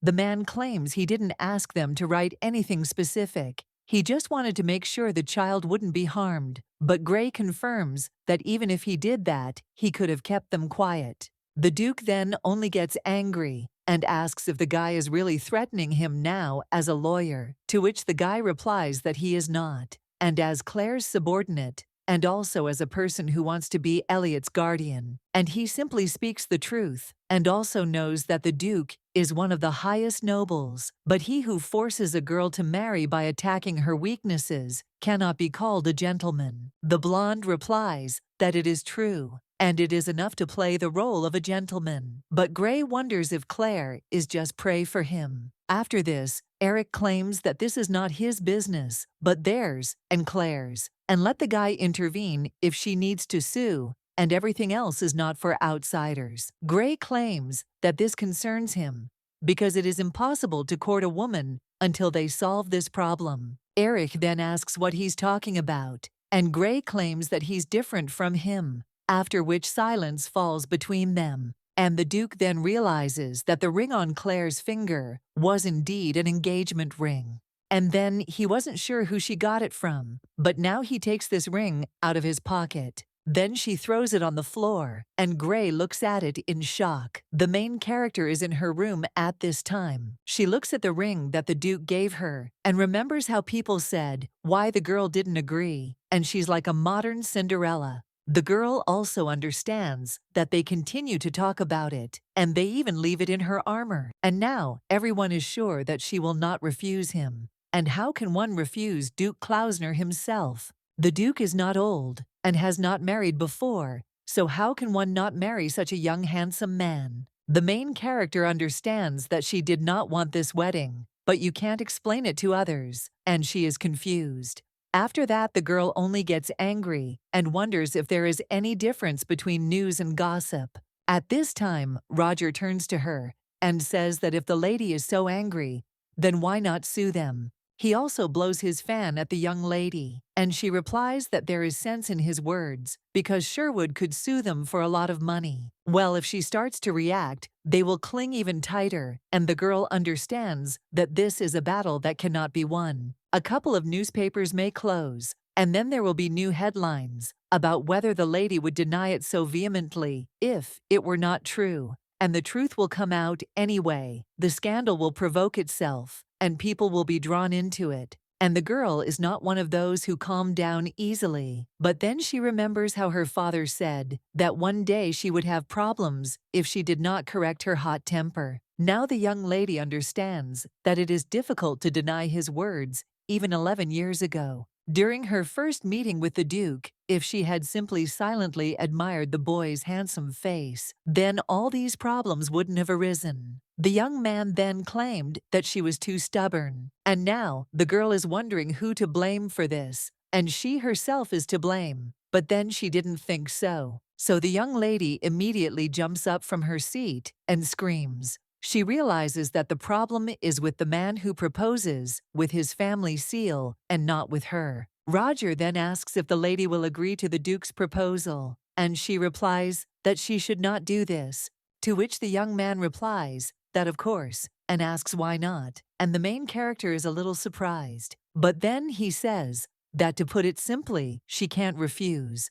The girl also understands that she doesn't care about rumors about her, and whether it's true or not. They can gossip for hundreds of days, but it won't affect the Baroness, and this marriage scandal will be forgotten sooner or later. But the boy who looks like two peas in a pod with the Duke will not disappear anywhere, and will they feel safe if they hide in some rural area? But this is unlikely to happen. After all, you can fence off a child with a strong wall, but his existence can no longer be hidden, and the danger will grow. And even lower aristocrats are capable of earning a little money. But now power is given not so much by money as by pedigree. And if they link their fate with Klausner, then truly strong people will not take their eyes off her and Delford, including those who plunged Father Elliot into eternal sleep. The girl also understands that Klausner did not know about this, but created a lot of problems with one blow.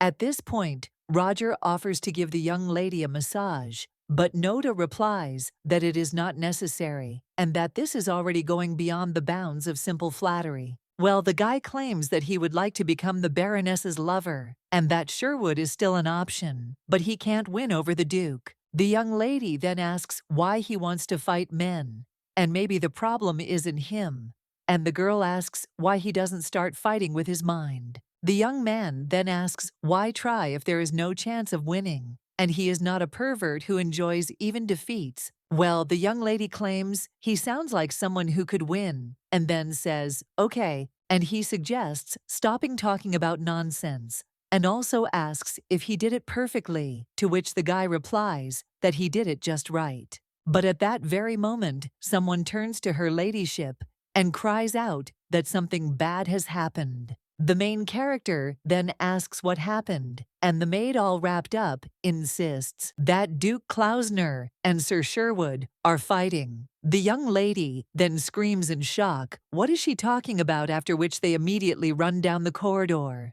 When they get there, a young lady is leading a crying Elliot and two men. There is also a pile of broken dishes near her. The boy immediately turns to his aunt, and he runs up to her and also cries. And the main character, looking at the hearing, understands that they could not stop them. And the guys themselves didn't seem to be planning on calming down either, which made the main character angry. And he asks how to understand this, and also whether they have really gone mad. However, the Duke only speaks, so that Claire throws this guy out of here. But the main character asks his lordship if he can stop talking complete nonsense, because she now wants to kill them both. Roger asks if this is how cultured people behave and scare little children, and it would have been better to throw down the gauntlet. The main character then tells them all to shut up.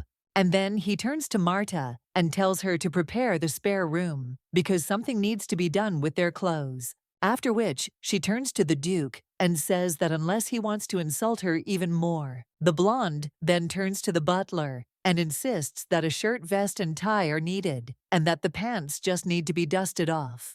The Duke also tells the lady to wait for him, because he will be back soon, and they have a lot to talk about. After which, the young lady tells him to go already, while Gray picks up the ring from the floor. The main character then turns to him and says that the guy will go with her. The young man claims that he is fine, but the girl claims that she is not from him, so let Gray shut up and follow her. When they enter one of the rooms, the servants are surprised, and Claire tells them to give them a change of clothes and also to re-sew the buttons, to which they agree. The main character also says that there are robes. They're let the guy take one. The nanny, seeing Gray in shock, screams what's wrong with him, but the guy tells her to be quieter because Elliot has already fallen asleep. One of the maids then tells the sir to take his robe, and also better take off his jacket, and she will straighten it, to which the guy thanks her. At this time, the main character strokes the boy's head,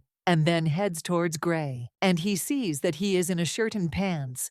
The same guy pulls on a robe, and Claire says that everything is fine. After all, he's not naked. Gray asks how Elliot is feeling, and the girl replies that he's already fallen asleep. But he was a little scared, and it was still too early for the boy to see fights. Gray then apologizes, and the main character just stretches out her hands to his face, and also claims that he has a cut on his face, and hitting a man with glasses is like trying to put him to sleep forever. The guy then tells Claire not to exaggerate, but the young lady replies that it is not about the laws, and that this guy boxed and also studied wrestling from a young age. After all, this is a long-standing tradition of the nobles of Ramel Gray, then claims that he couldn't just run away. And the main character says that if he couldn't, then why didn't he hit back? After all, he could have evened out the Duke's nose, which was raised to the ceiling. Well, the young lady asks him why he didn't do it. Pony replies that he thought it would be stupid. But if she says no, then you could have punched him once. The guy also says that the old bachelor lost his chances to get married right before his eyes. And even the Duke could at least understand his situation. A little. The main character then claims that she hasn't told Gray anything yet, but he claims that she has already decided and asks if this is true, since Claire is a reasonable person, and he will risk saying that he understands her completely. The guy also thinks that although he is not the strongest in this world, well, he always tried to understand and accept her heart as well as her thoughts, and before he tried for the sake of the Baron, and now for her sake. And maybe, if everything hadn't turned out exactly this way, and he hadn't decided to face his feelings as well as his fears in order to overcome them. Then the ring would have been in the drawer forever. Now the guy asks if the rumors aren't at the stage where they can't be denied, and whether the lady marries him or not, they will continue to write such nonsense. Claire says that most likely. And the man says that Elliot might suffer from this, and then the lady would be better off taking matters into her own hands and making the right choice. The main character understands that usually she would laugh and say that nothing can be done, but not now. After all, she is not so impudent that you ask the person who proposed to her to remain friends, and as soon as he agreed to the contract and gave her the ring, they became partners. Gray then says that the lady doesn't have to worry about the contract, but the girl claims that she is to blame, after which the guy claims that it was not signed by both parties, and their caution played into their hands. Then the main character apologizes to the guy, and he says that there is no need to apologize. After all, he himself agreed, and understands that at that moment, it was the best decision for Claire, and the marriage was needed first and foremost to protect Elliot. So let the lady not worry. The main character then tries to object, but the guy claims that he will always be faithful to her. And let the lady just not forget that he is also a part of Delford, after which the main character extends her hand to him in response, and Gray kisses her. Claire says how old-fashioned this is, and she needs not only reliable lawyers, but also friends. To which the young man replies that he will always be on her ladyship's side. Then someone else knocks on the door, and the main character tells that person to come in. Then a young man with red hair comes in and approaches Gray and says that a handsome man is still a handsome man even without glasses, and their duke needs to see it. The main character then turns to Gray and tells him to demand the biggest compensation, and she tells Roger to stop talking nonsense and ask if something happened. The guy replies that nothing special there, was just a new issue, and the ink hadn't even dried yet. Mr. Sherwood's story has come out. The red-haired boy also claims that he did not think they would be so rash, and there's an employee waiting for him in the lobby. Gray then sighs, after which they even ask him to forgive him. The main character asks if he is okay, and the guy claims that he will write to her tomorrow. The young lady then agrees, after which the guy leaves Claire, then sits down on the sofa, and Roger asks how the young gentleman is feeling. The girl replies that he cried because he was scared, and everything else is normal, and asks if Roger wants to say anything else. He doesn't reply, that he is just curious about the current situation. The young lady then asks what he is talking about, and Payne does not answer that he would not like to learn her story from the newspapers. Claire asks if he wants to write about it himself and become popular, but the guy insists that the girl could at least believe in him a little. Then one of the butlers enters the room and also states that Duke Klausner will arrive soon. Roger then states that it looks like it's time for him to leave, after which he bows and leaves the room. A little while later, a young man with blonde hair comes in and says that the girl didn't run away, but the young lady wonders what he is talking about since she lives there, and why should she do this. Claire also asks if he has anything to say, but the Duke only asks if Elliot is okay. Claire replies that she is telling me about it, and asks if she wants to apologize. However, he asks what he should apologize for, because he would do even more if it concerned her. The main character asks what he is talking about, and also claims that the Duke should apologize for that fight. The dear then says that he should apologize, and claims that he shouldn't have scared Elliot like that, after which he also claims that he will do it personally a little later. But the girl claims that not only in front of him, and there are many more people, to which the Duke replies that yes, she needs to compensate the staff. Well, he doesn't say anything about the main game, because he understands who she means. After which the guy claims that he is not going to apologize to her lawyer, and it seems that the girl does not understand the problem that has arisen between them. The main character then asks why she does not understand, and the Duke replies that he started it. Claire says that it can't be, because Gray is a very tactful person, and Eric must have done something first.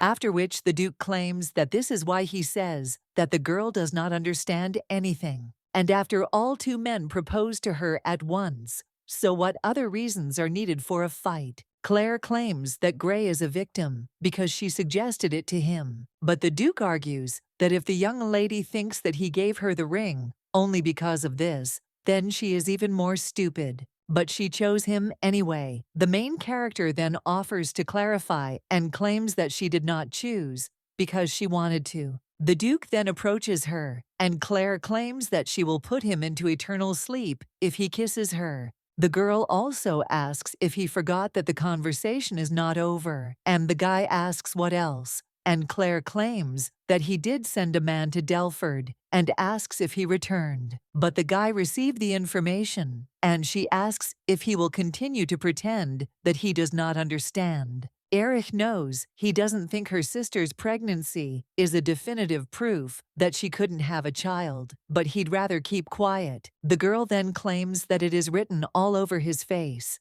and she says that it is good that he is so skillful in coming up with excuses used for the newspapers, and she cannot wait to see what else the Duke will come up with. And it is also natural that she would hide her child, and that is why he is upset. After all, she wouldn't continue to deny it if she was caught in a lie, and he knows. The blonde then claims that she is one of those who would not run away just like that. The young lady then thinks why he goes so far. If he hated her before, after which the young lady claims that it was only once, and she asks if he wants to know why she ran away, because if so, then let him listen carefully, because she won't repeat it. The young lady then takes the framed photograph and hands it to the Duke.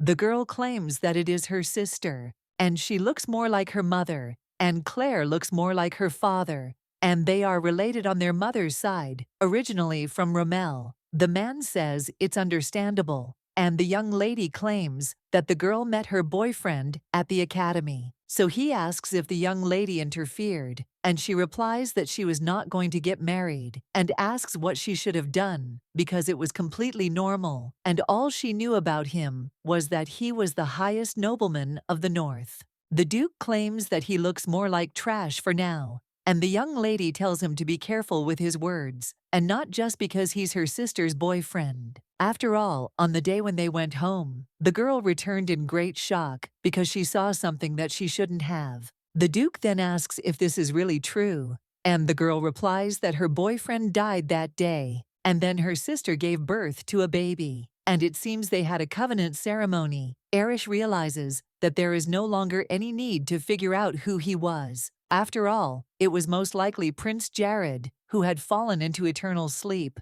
and he was not his brother, but a cauldron. This is a quiet guy who often went outside the palace incognito, and the guy won't be surprised if he hid his true identity from the girl. And it was Claire's younger sister. The main character claims that she is going to take this secret with her to the grave, and the Duke says that Claire needed to come to him. But the girl replies that no, because that would put Elliot in danger, and he understands what she is talking about, because even the principal was plunged into eternal sleep. The Duke claims that the boy has a right to know, but the main character claims that he is not even 5 years old, and she will tell him when he becomes older. And she told him not out of concern for the boy, because the Duke is primarily concerned with his lineage and loyalty to the crown. But she is not going to give him up or give him away, because now he is her child, and she did not give him life, but raised him from birth and hoped that Erich would understand her feelings. The guy then agrees, and Claire asks if he knows what she wants to say, after which he answers, yes. He understands that they can't be completely sure, that their relationship remained a secret, and the family does not know. But there were several people who knew that he was dating this girl, and the biggest proof is the child's appearance. So if they don't say that this is his illegitimate son, then Elliot will be in great danger. The main character then tells the Duke to sort this out, because he started all these problems, and she is not talking about recognizing the guy as Klausner's heir. After all, it is better to keep the secret of his birth a secret and adopt him, because an adopted child has fewer rights to inheritance and therefore will not cause problems for his biological children. and if they choose the right moment for divorce, then everything will be fine. The guy then understands that it is true, and then everyone will forget about this story. All the attention will be drawn to them, and all that will need to be done is to hide everything from Elliot. Some people may have doubts, but by that time, the question of succession to the throne will be resolved, and the prince who is put into eternal sleep will be forgotten.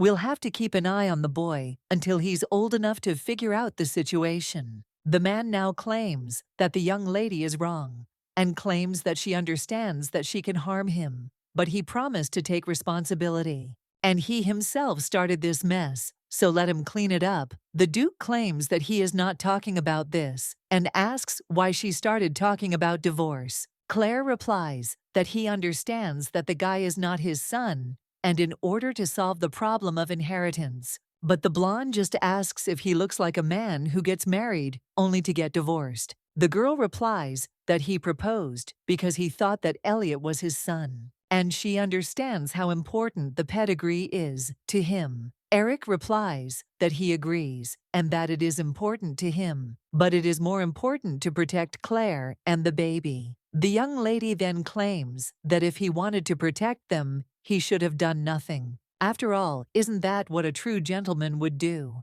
But the guy claims that the young lady never considered him that way, so he reacts accordingly. And then the young lady also tells him to better protect his honor. Well, the guy at the same moment approaches her, after which he kisses her. The main character is shocked by this, and the young man affirms it, that he had already explained that he would use any methods. The girl replies that such an attack makes him even less of a gentleman. Many the author says that she has to tell her about it. After all, if she had come to him right away, Elliot would not have had to spend his childhood in such chaos. But the main character asks why this is, and whether the guy would really recognize him as his own son. However, the Duke then shuts her mouth again with a kiss and says that the young lady talks too much. This guy is Jared's son, so he is related to the Klausner family, and he is obliged to protect this boy. He is also very sweet, and since the girl considers him her son, he has no choice. The main character then claims that she cannot believe it,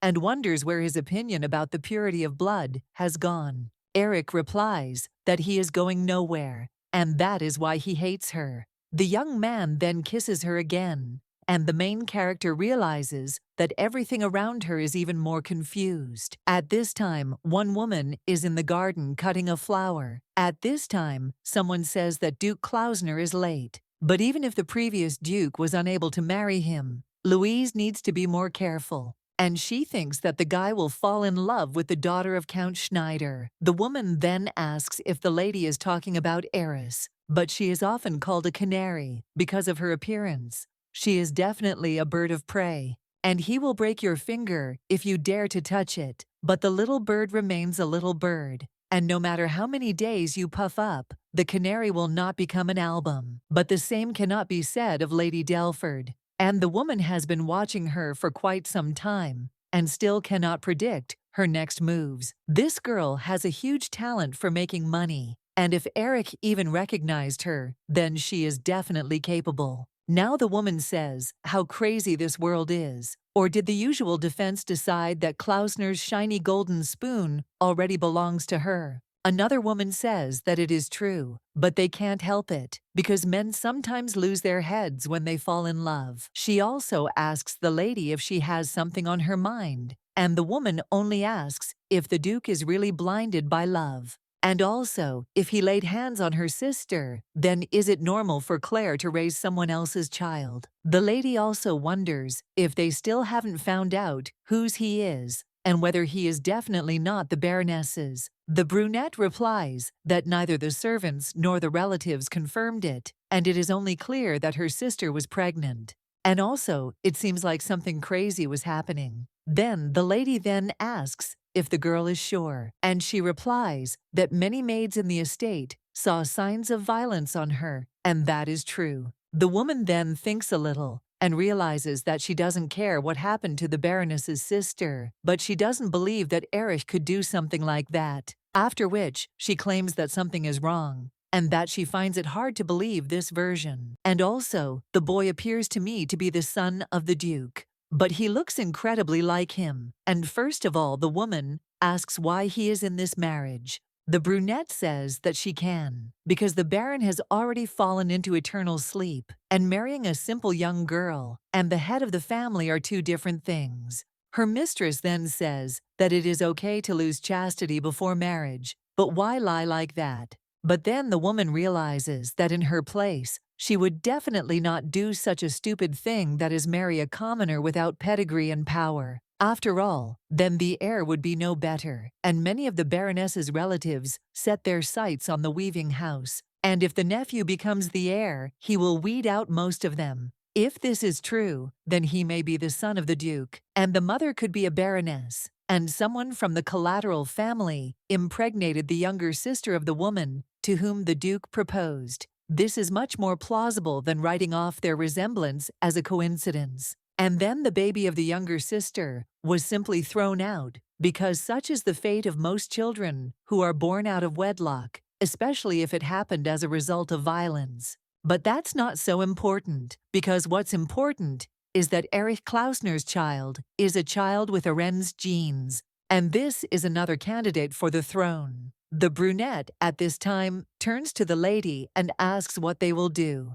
and the woman replies that he is a mudblood, and she does not plan to interfere for now. The woman also understands that there is a new candidate, but the position on the list will be low, and the problems will start if Erich promotes it. And this is not impossible, because after all, there is a law of inheritance. Moreover, the Duke is not an ordinary nobleman, and he will also receive a weaving house, and this is already a non-trivial problem. The southern regions have always relied on Rommel, a place with cheap labor that produces only food. Everything would have continued like this, but 5 years ago, a surge in economic development and a tangled house began. The fields that had previously been a source of wheat were planted with cotton, and the new weaving house began to pay its workers and even farmers generously. The organization of the entire region began, and the workers who worked for pennies in Rommel, they began to return to their homeland, and Claire Delford began to develop in an unexpected direction. She built factories on her own territory, instead of looking for a place near cities and a workforce. The girl chose the territory near a large river next to the railway, and a new city around the industrial zone began to form by itself. Already at the initial stage, he was under the complete control of the Delford family. At first, the woman thought that Claire was crazy when she began to get into debt. But now everything has become obvious, and the girl has a lot of debt, but the profit is even greater. Instead of demanding money from her, the creditors want to give even more, and she is a person who will not miss her chance. And now, she's also gotten together with Klausner. And the woman wonders if it's really because of love. Well, it's still dangerous, even if their love is a real girl who has gone so far only with the title of Baroness, and the woman thinks what will happen if she becomes a duchess. After which, she suddenly cuts herself with scissors, and the maid immediately turns to Her Majesty with excitement. But she says that everything is fine, because it is just a small scratch.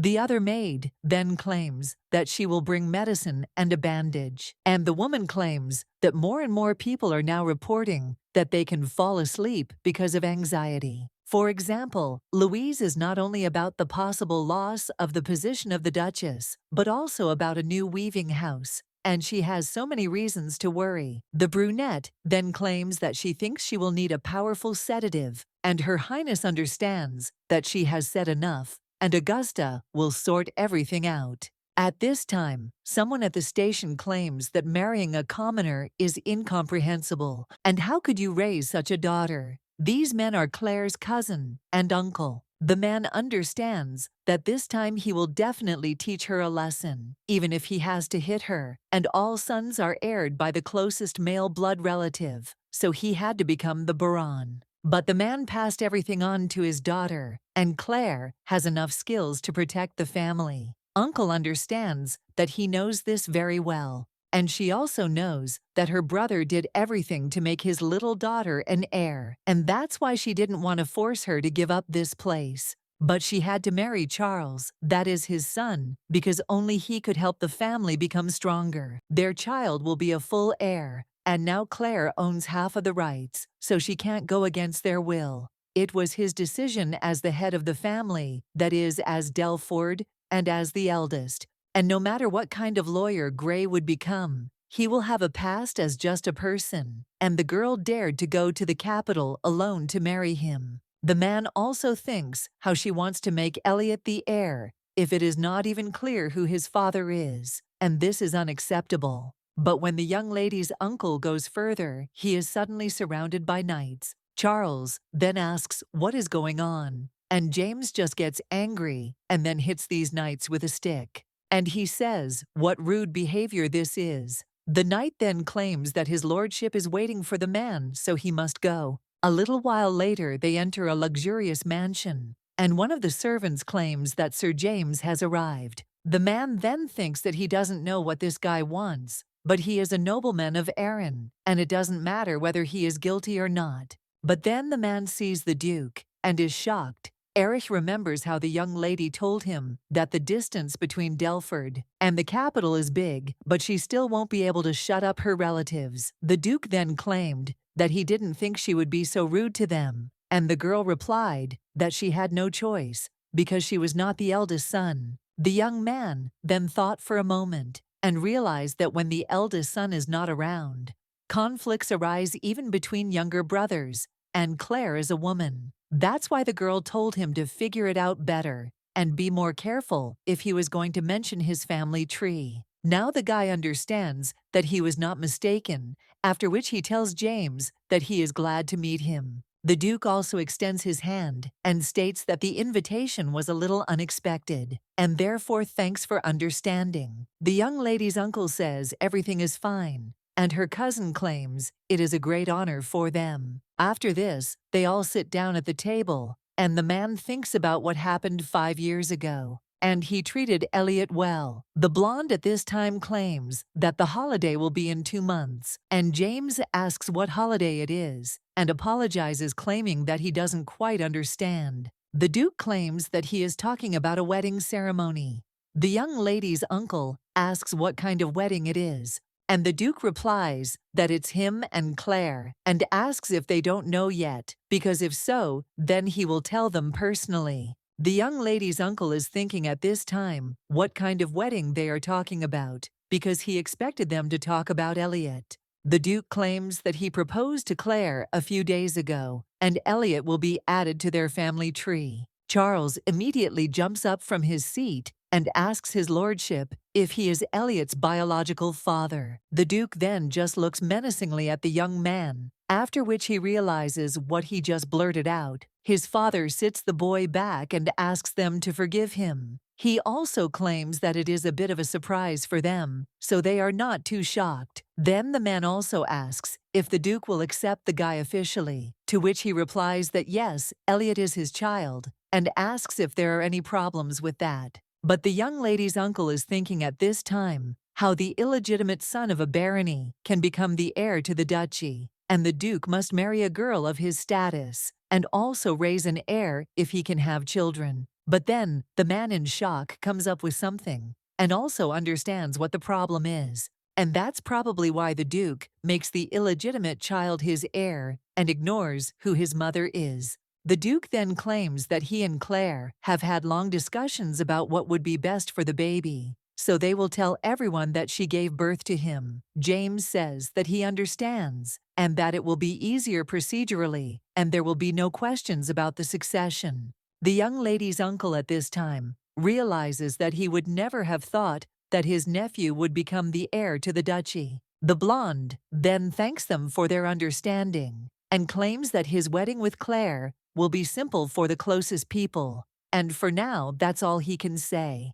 And also, if he wants to know any details of the preparations, then he should ask the butler. At the same time, at the Innenhof Hotel, the main character thinks that a simple ceremony means there will be little noise. but she's not gonna hide, and she just wants to have some kind of family banquet. Claire claimed a little while ago that in order to dispel most of the rumors, they would have such a wedding that everyone would think that they were actually in love. The Duke then asked what she was talking about and said that it was no problem if they just shut everyone up, to which the girl replied that she simply had no words. The man then told her to buy whatever she wanted, and she could buy up newspapers or even editorial offices. Claire thinks that this is not surprising, and that such thoughts really arise in a rich man on their own. After which the young lady claimed that she had been thinking all the time about how to deal with the newspapers, and he was offering to buy them, and how stupid it was because she still had a long way to go to become a real noblewoman. Erich only tells her to just buy them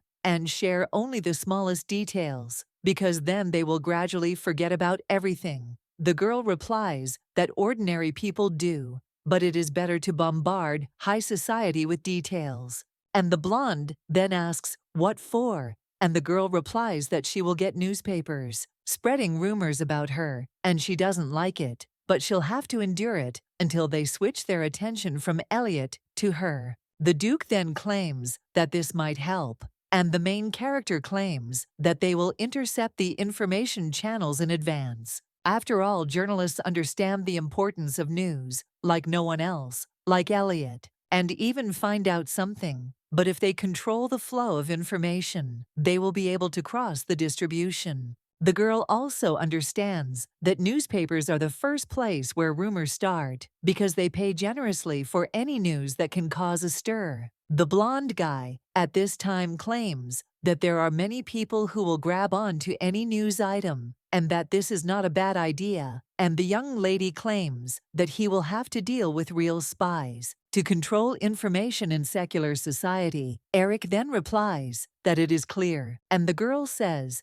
that the most important thing is that we need to convince everyone that this marriage is not connected with Elliot, and those who know that his mother is Eliza, as well as those who think that he is the son of the Duke. The girl realizes that she doesn't think that with everything around, and the newspaper rumors, they will be able to keep all the truthful information. But if the same thing is repeated over and over again, even if it is a lie, it will become ingrained in people's minds, and these rumors will become true. The eyes that are now directed at her could turn to Elliot at any moment. That's why now the girl suggests doing everything so that it seems like this is the wedding of the century. The Duke is then silent for a while, and the young lady asks what it is that the man claims. What matters most to him is their wedding, and he would protect Elliot no matter what. But if he were not her son, he would not have accepted him as his own. The main character then thanks the Duke and claims that this is important to her.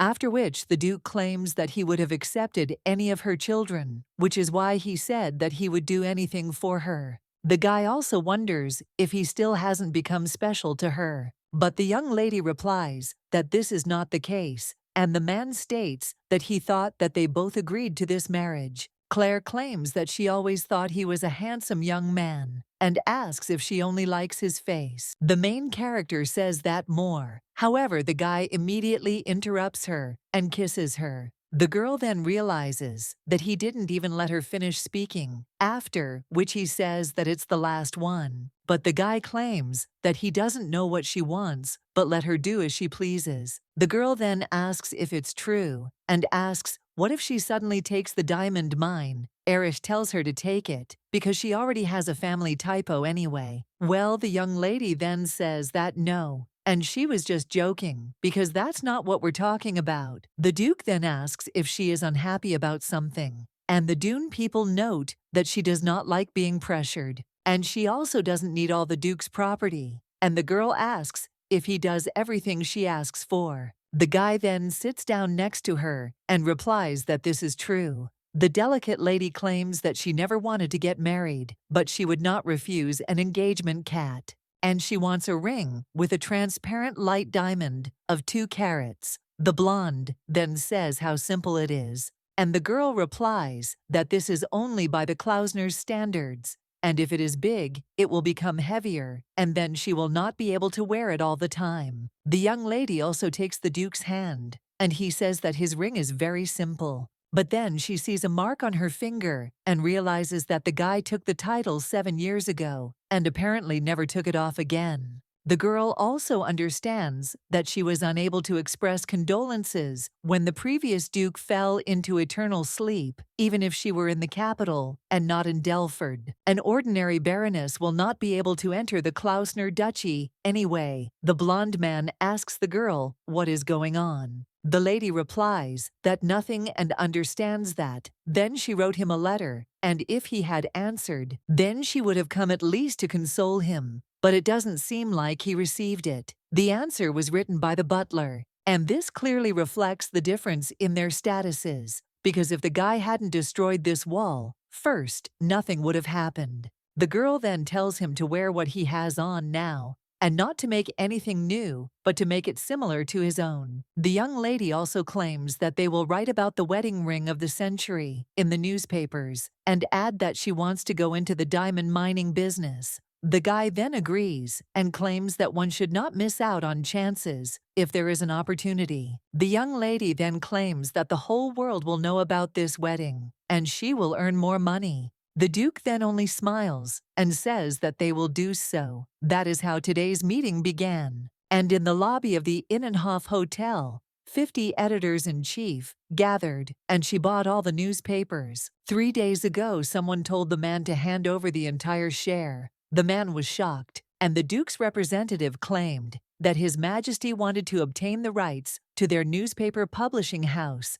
and printing press while preserving the jobs of the current employees. However, the editor understood that even being a duke himself, how could he suddenly ask to hand over his publishing house? And this was incomprehensible to the mind, because such matters cannot be resolved with money alone. The man also understood that this profession was a way to establish his social status, and he did not think that with that kind of money he would be able to start a new life. Well then, the Duke's representative claims that they are offering them a sum of 3 million gold, and he will receive this money immediately. He will also remain the editor-in-chief, and this position as well as his salary will remain his for the rest of his life, and no problems will arise. After all, the Klausners won't be able to take care of running such a small business. Well, the editor is just shocked and wonders if this is a dream. A little while later, they are already at the hotel, and the main character claims that despite the suddenness, all the guests showed up,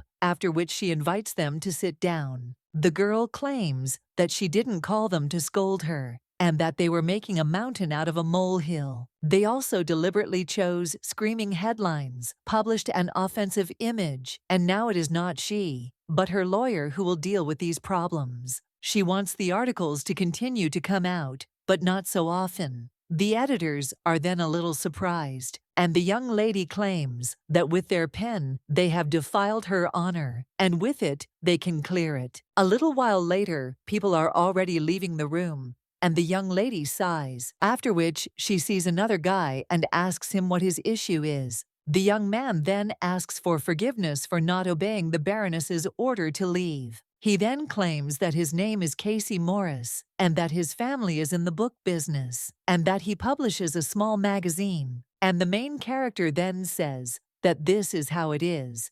And the young man claims that he thought that he could help them in the new business, even though he is not as good at weaving as Roger Carson. The young lady then asks what business the guy's talking about, and it seems to her that a weaving enterprise cannot have anything to do with a bookstore. But the guy claims that he is talking about the young lady's wedding. The main character then says that it is no secret that most marriages among the aristocracy are of convenience, but this does not concern him in any way, after which the young man asked not to misunderstand him, and he wanted to talk about her wedding dress, veil, and shoes, and also about the dress for the reception and the suit for the Duke. He is interested in everything, even the bed linen rugs and curtains. Claire argues that there must be some benefit to him in this. However, patterned fabrics are already taking over the textile market, and not only dresses, but also bedding and everything like that. Well, the girl asks him if he thinks she really uses her own wedding ceremony as a billboard. The guy replies that as far as he knows, she doesn't usually wear gemstones. Well, today, it's not just her outfit, but also her earrings. Well, then the young man understands something, and he argues that with the development of industry and the increase in the standard of living, the demand for luxury goods will certainly increase. In the weaving industry, the production of patterned fabrics increased, but their price decreased, and the market expanded in line with demand. And the young man asks if the same thing will happen with diamonds, because this ceremony will provide an opportunity to attract consumers who are interested in precious stones but cannot afford them. The main character realizes that the Klausners own the two largest diamond mines in the empire. They also control the extraction, processing, and supply of precious stones. This way, they can meet the demand,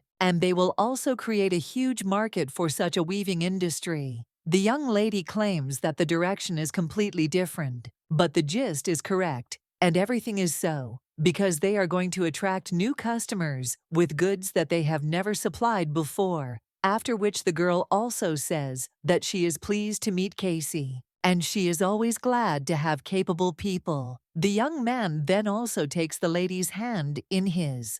However, at that very moment, the Duchess flies into the room and sees this picture, where a young man kisses a young lady's hand, after which the woman screams that this sum is a slutty girl. The Duchess also wonders how she dares to get involved with all sorts of men, after which she completely rips the shirt off the young man, after which the main character tells Casey to step aside. She also turns to the lady and says what ignorance this is, but the woman only screams at the girl to watch her language. The young lady then claims that she does not warn about the visit, and rushes out without knocking, and also begins to scream for no reason. And all this does not look like the behavior of a well-bred lady. And besides, tearing clothes off, a stranger is too much, and the girl asks, "Aren't these low and also contemptible actions?" The Duchess then only gets angry and thinks that even if it is so, how dare the girl leave Eric and do something incomprehensible with another man? After which, she asks what kind of impudence this is,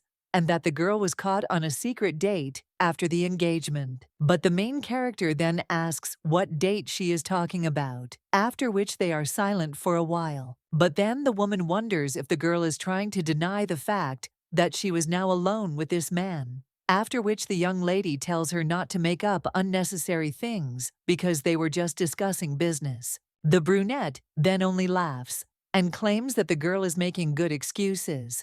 But in any case, she didn't come to prove that, after which she asks who the young lady is, to stretch her hands to the diamond mines. After all, until now she had been a poor tradeswoman, but now that she had entered the Duke's family, she should be careful and learn to run a household. The woman also wondered if she was going to work with the men digging the earth. The main character then says that yes, she understands that she does not want to argue with this woman about this, and why should she even justify herself, since all the newspapers are under her control, so spreading rumors is impossible. And if this woman had not been Eric's stepmother, she would have thrown her out long ago. After which the young lady asserts that I am still far from aristocracy, and the woman asks whether she admits her insignificance. But the young lady says that if she does not want to make an illegitimate child an heir, then she should be more careful in her statements. The woman then screams, "What is she talking about?" The young lady claims that this is a fact. And what's more, Eric entrusted her with the work at the mines, so let the woman make all the claims to him. Well, she doesn't know if he'll want to listen to her, because Eric really trusts her business sense, and Mother knows this, but the woman then asks who the girl called Mother, but the young lady wonders if she was mistaken, and she thought that mother and son are inextricably linked, even if they have different surnames. The woman then asks in shock what the girl is talking about, and the young lady replies that she is, of course, talking about her subordinate, whose last name is Krozik. The Duchess is surprised by this, and Claire claims that such a noble lady as she would never be left alone with a man who is not her husband, and she fully approves of her second marriage, and will also persuade her husband if he is against it. The woman is then in shock, and doesn't even know what to say, and the young lady then asks if her mother is okay, after which she claims that she feels unwell and suggests that the maids accompany her to the rest room. The brunette then turns to the young lady and asks how she dared. Well, then she is just let out of the room. The butler then bows to them, and the main character tells him not to let anyone in without prior arrangement. And for the last time, he puts her in such an awkward position, after which the man asks the Baroness for forgiveness. The main character then sighs, and the Duke looks at the rings. The jeweler then claims that these are the best of those left, and the rest was sold by Mrs. And these are also of good quality, but they are colorless and look cheap. The Duke then claims that he himself said that they were good, after which he opens one of the boxes and realizes that a diamond is a rare gemstone, and it is also easy to mine, and the percentage of losses during processing is quite low. After the second mine was opened in the duchy, the value of diamonds has been steadily declining, and the best stones are still considered to be bright pink or stronger diamonds. But what is more important is what the girl wants to get, and colorless diamonds are much cheaper than rubies and emeralds, and usually the young lady does not wear jewelry. The man then claims that this is why she will like it, and it is the ideal option without setting, and also the color is the most pleasant. The Duke then says that it will be put into a ring for her, and also states that a design needs to be developed, and also that the guy should send someone to the Baroness. The man then says that it will be done, but the Duke claims that one gift will not be enough, and that he has prepared something else. To which he replies that of course, because they took the best quality diamonds to make the necklace, and colorless diamonds were used as the base. The jeweler also asks if the gentleman plans to wear only new jewelry to the ceremony, and the Duke replies that this is his bride's decision, and almost all the family jewels are in the hands of his mother. Then the jeweler asserts that with all due respect, mother will not give them up, to which the Duke replies that yes. He also understands that he needs to get the master's key from her, but there is no need to rush. Claire is not interested in family traditions, and he has no particular desire to become attached to these incomprehensible customs. And the girl says that she will go into the diamond business, so let him get started. And as Claire says, it will be the wedding of the century, and a love match at that, judging by the fact that they bought up all the newspapers. Then she is serious, and may change her opinion about precious stones, but this is undesirable. The guy understands that the duchy does not need advertising, and it is unpleasant that Claire knows more and more people. The man also understands that he was unhappy with the fact that Claire wanted to live in the shadows, doing nothing, but now he doesn't like that she is recognized. At this time, the jeweler turns to His Highness, and he says that yes, they also use family jewels, and those that are made specially, there is nothing wrong with that, and let them do what they can, to which the man replies that he understands. Then someone knocks on the door, and the Duke asks what the servant came for, and he replies that his mother must be tired after the trip, and also keeps repeating the old Duke's name and crying.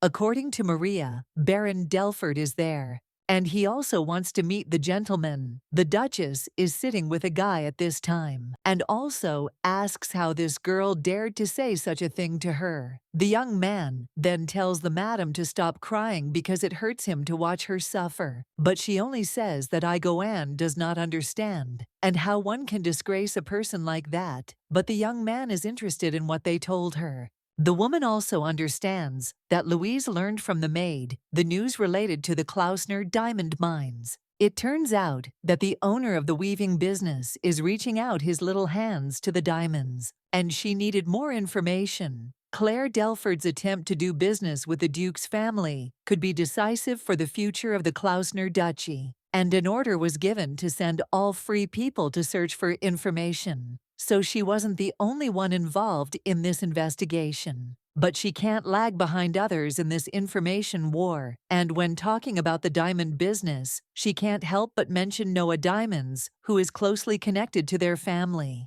And she also needs to be at least half a step ahead of the others and find out about the Duke's plans. The woman also asks Franz how she should live having faced such humiliation. The man understands that the one who came was someone he did not want to meet, and it would have been faster to find out everything from the maid. The Duchess claims that she did ask Franz to take her with him, but Egoan then turns to Madame and asks why she says that since any such duke would be upset to hear such a thing. He also suggests that the lady stop shedding tears because it seems as if precious stones are rolling from her eyes, which makes him very sad. After which, the guy wipes the Duchess's eyes from tears. But at the same moment someone reports that the Duke has arrived. Then the blonde man heads down the corridor, and near the servants who meet him, there stands also the young man who was with the Duchess. The Duke passes by him, and the guy wonders if he is ignoring him,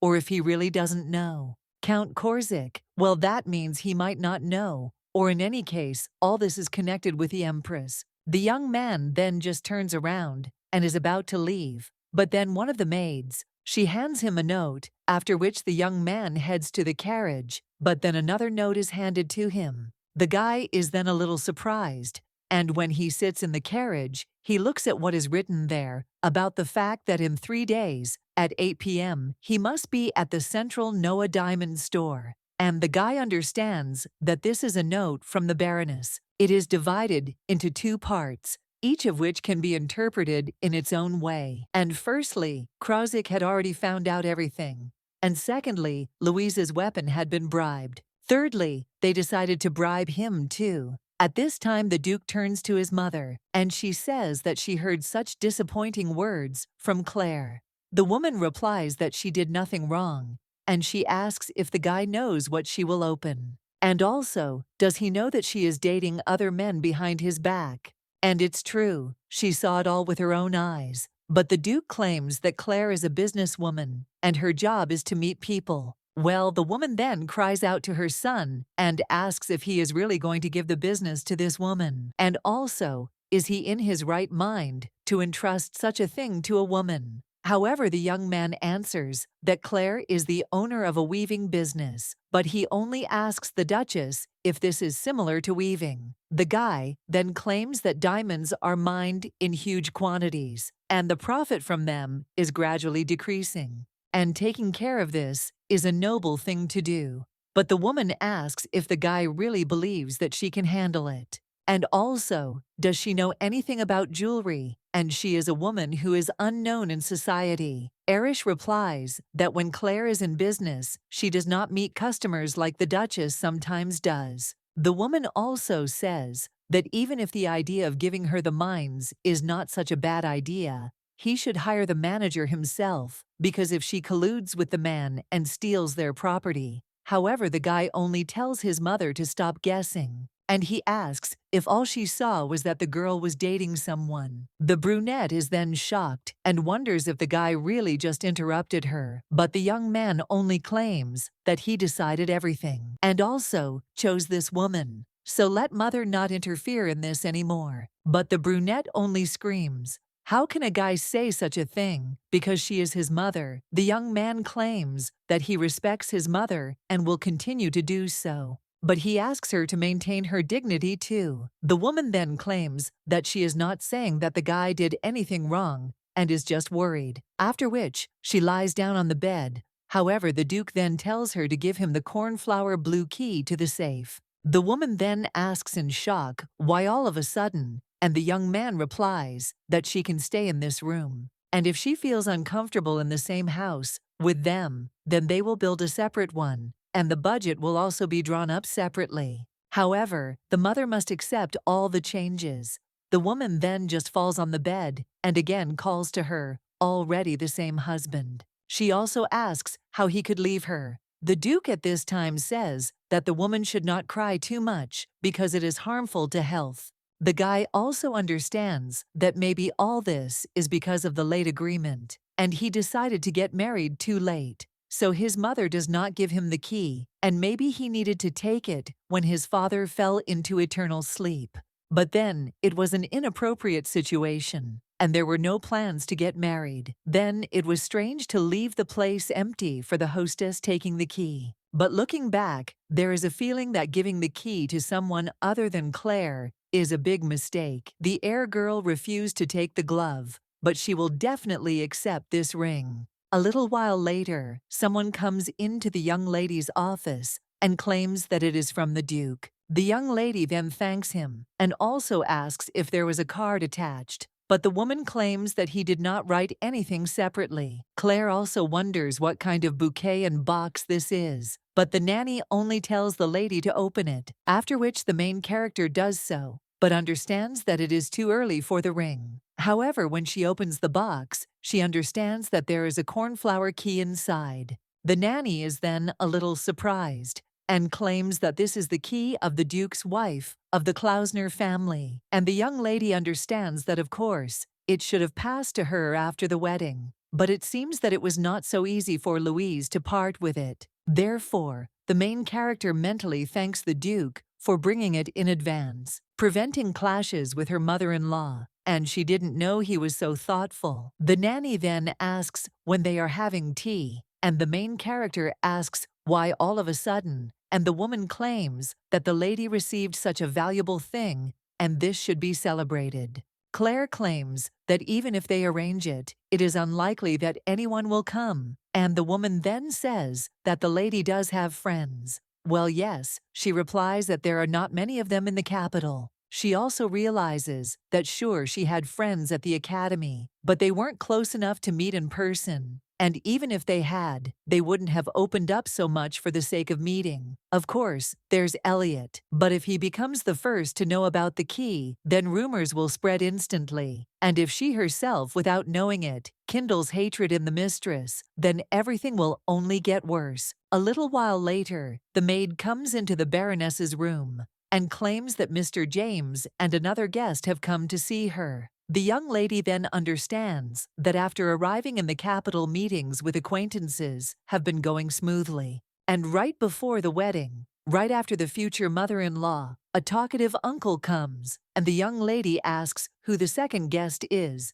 to which the maid claims that this is Count Schneider's daughter, and the main character thinks, could it be that the Count's daughter has arrived? She also does not understand why she has arrived, although she thinks that the reason is obvious, and she's probably curious about Elliot. But now there's her wedding and the arrival of the boy, the most popular topics of conversation in social circles. The blonde is a curious person who also loves to be the center of attention. So to get new gossip, she turned to James. The youngest daughter of Count Schneider is popular and a rare beauty. And besides, she was a late child and was raised with love and care. She is an aristocrat and a prima donna at the opera house. It was said before that the girl had tarnished the family's reputation. Well, now, with such a profession and her heavenly voice, she is not subject to criticism, and Count Schneider was not against it. After all, she does not sing for the money. Her specialty is choral soprano, and all for the sake of occasionally receiving an invitation to the stage. In her own way, she is a symbol of the new era. But in any case, the main character thinks that this is her chance to get a top-level model. Elliot turns to his grandfather at this point and says that he does too, after which the man tells the boy to sit down quickly. And he only claims that he also loves cookies, but the man only asks how many times he told him to behave decently. The man then takes one of the cookies and hands it to the boy, who then thanks him. And the main character understands that, in any case, his status is unclear and no one knows the boy's last name. And he is not her child. The girl also thinks how it is possible to see the head of the family in the highest connection if she is not married and is raising a child. But that's all in the past now, and the boy has the same pretty face as Alice. At this time, someone else says that the boy is so cute, and it turns out to be a lady with blonde hair. She then claims that she will treat the boy to cookies, and the uncle turns to him, and he says that since he took it, he needs to say thank you, to which the young man agrees. Well, Uncle also says that he looks embarrassed. The lady with the blonde hair thinks how lovely this is, and if you think about it, this boy is the spitting image of Mr. Eric. but he doesn't look like his mother at all, and the girl thinks that this is great, and it's also good that she was convinced of this. Mom wanted to send him to some boarding school in the village, but she wouldn't wish that on an innocent child. And even more so, the Duke needs an heir, and she doesn't want children. So the girl understands that she needs to become a good stepmother to this boy. At this time, the main character enters the room, and the young man, seeing her, immediately runs up to her. The lady with the light hair then has a smile on her face, tells the Baroness that she is glad to meet him, and that she is Iris from County Schneider. The main character then smiles at her capital with a fatherly smile, and claims that she did not think that being in such a position she would be honored with a personal visit from a lady. The girl then claims that she came without an invitation from their family, but the lady greets her so warmly, and she is probably too curious, but asks not to reproach her for it. Claire asks what she is talking about, and the girl is very curious. The blonde then says that this is the man who stole her blue dress. The main character then thinks about this dress, and he wonders if she is really talking about that very thing. And the girl shouldn't have known about it, and yet it seems that she wants to see how she will react to this.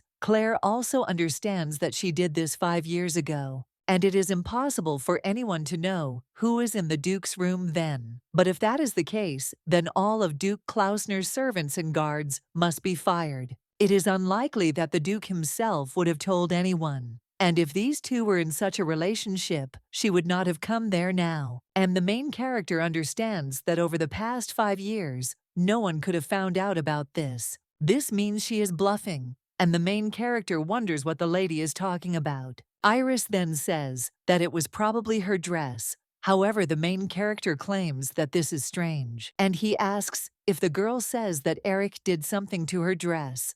But the blonde then only smiles, and also tells the girl not to pretend that she doesn't know, and she knows for sure that she took her dress 5 years ago. But the lady with red hair then wonders if the girl is really saying that when she left Eric's bedroom, she took someone's clothes from there. Iris replies that of course, but the main character comes closer to her and claims that if these were Lady Iris's clothes, it turns out that she was in that bedroom so often that she left her things there. The girl is a little surprised by this, and the main character wonders if this is true, because this was the only time she had to take clothes from Eric, but apparently they were prepared there, or she took off the dress herself, and the main character claims that this can't be. The blonde then doesn't even know what to do, and she starts crying, and Claire is a little surprised. Iris then asks how a girl can say such a thing. She just became curious about what happened to the dress. The main character understands that if they had been there together, she would have exposed her. And she also wonders if the makeup is waterproof because it didn't even run. The lady with the blonde hair claims that a dear friend specially designed this design for her, after which the main character thinks that this girl is definitely a prima donna because her acting and expressiveness are on point. The man then also turns to Claire and asks if she is doing this out of petty envy. The main character is then a little surprised, and the man claims that she could have misunderstood the words of the Count's daughter. But how could a well-bred lady so defame the honor of another person, not an uncle? And also claims that he did say that she should be careful with her words, because a girl should not only be smart, but also know when to show herself, but not mess around with commoners, and think about how to get around others. But the main character then interrupts her uncle and asks who is now trying to tarnish the family's reputation in front of others. The man becomes a little nervous after this, and then turns to Mrs. Schneider, and it is there Claire who asks for forgiveness. However, the main character interrupts her uncle, after which he turns to Charles and tells him to call a carriage for Mrs. Schneider Yusha, then asks if she is really telling him this, and the main character wonders if there is anyone there besides him. The guy then tells the lady to stop crying like that and holds out his handkerchief, but the girl just runs out of the room. Claire then thinks that she is betting her dinner that she would not burst into tears alone. The guy then runs after the young lady and says that he will take her, and also Mrs. Claire did not want to bring the guests to tears, and send them away. At this time, Elliot asks his aunt if everything is okay, and she replies that everything is fine. The boy also asks if they had a fight, but the main character replies that no one had a fight. But the young man only claims that no, and they had a fight because the aunt got angry and even blushed. The main character thinks that she shouldn't behave so frighteningly in front of a child, after which she apologizes to him, but he thinks that it's so hard. Claire also tells her uncle that she didn't ask him to be silent or to be quiet as a mouse, but if he wants to receive respect as the eldest in the family, then let him behave accordingly. The man then claims that it is she who is behaving rudely today and brought the guest to tears, and also boldly points it out to the uncle. But the main character asks if he really says that she dared, after which he claims that even the Duke does not allow himself to say such things to her, and although she is his niece, he is not the one who can be rude to her. And the expensive suit he wears, the cane, the silk tie, the hat, and the jewels, and the money they live on, and the money they spend on the upkeep of the estate. The young lady asks if he has ever thought about where it comes from. After all, this can't be an inheritance left by his deceased grandparents, so let him show at least a drop of respect to the younger ones who care for him. And let him not forget to be careful with what he sees, hears, and says, because he himself knows, as well as she does, why they should become related to the Duke. Then the young lady leaves, and the boy tells his aunt that she is definitely angry. The girl then asks if he is scared, and the boy replies that he is sad. The young lady also claims that she had to become prickly like a hedgehog so that it would not hurt.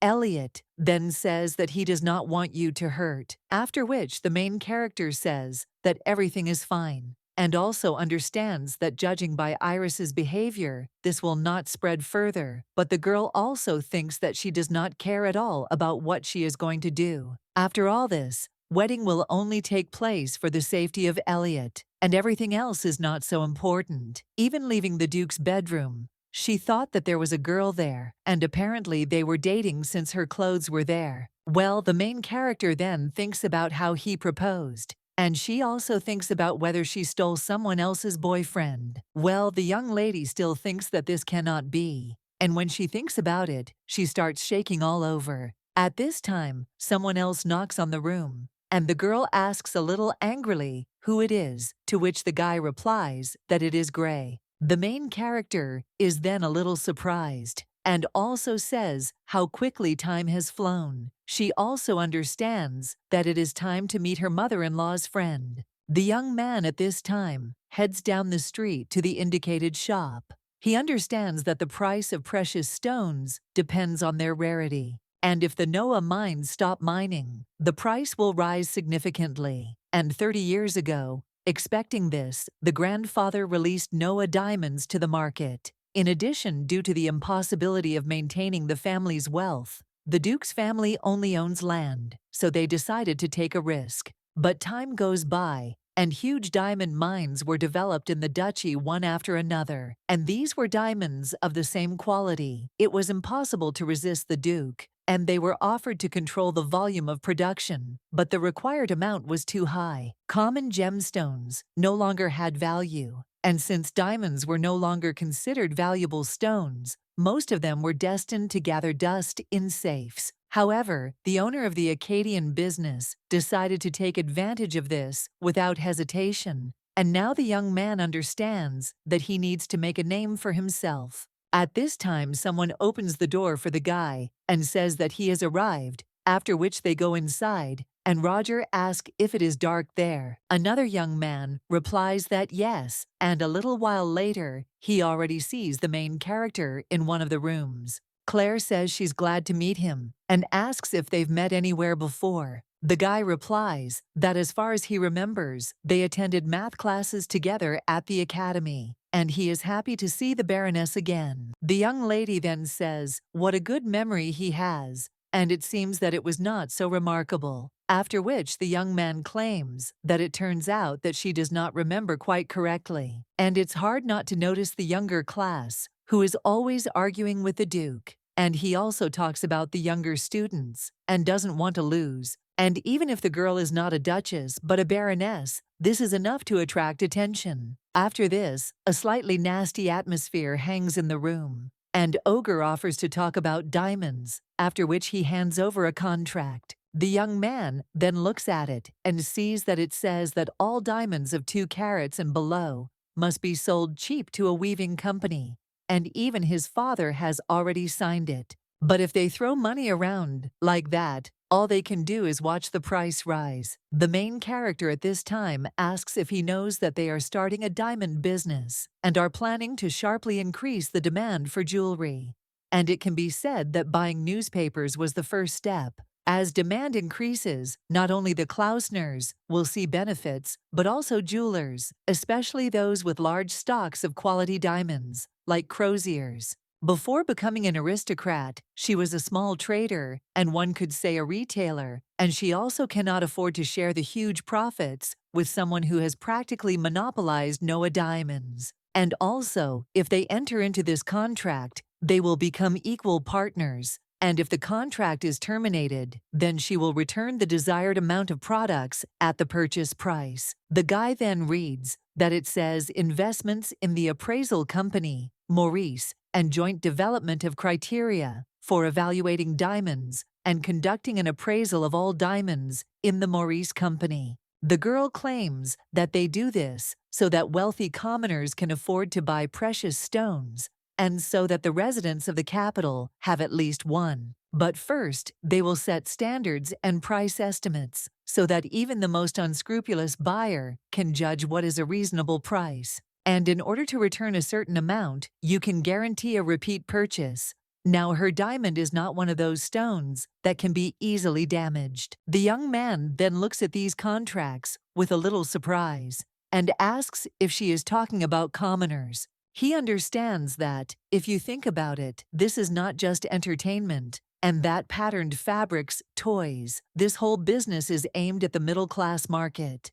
At this time, the main character asks if everything is clear, to which the guy replies that yes, everything is clear to him too. And since the weaving business was such a success, Claire will definitely succeed in other areas. Moreover, by attracting the power of the Duke, she has no chance of failure. The girl also claims that she always tries to treat partners and managers well, and of course, expects the same from him. The guy then claims that if they sign this contract, she will no longer be able to represent Her Majesty. And he asks if this is not enough, but the girl then answers that, in fact, she can buy everything herself, and they involve the Krozik family, which is not generally beneficial just because of their position. The young man then asks what the lady wants from him, and the main character just smiles and tells him to tell everything he knows about Countess Schneider. The young man then wonders if this girl knows that Iris is one of the few. Then the Empress herself is watching, but he wonders how long she has known this.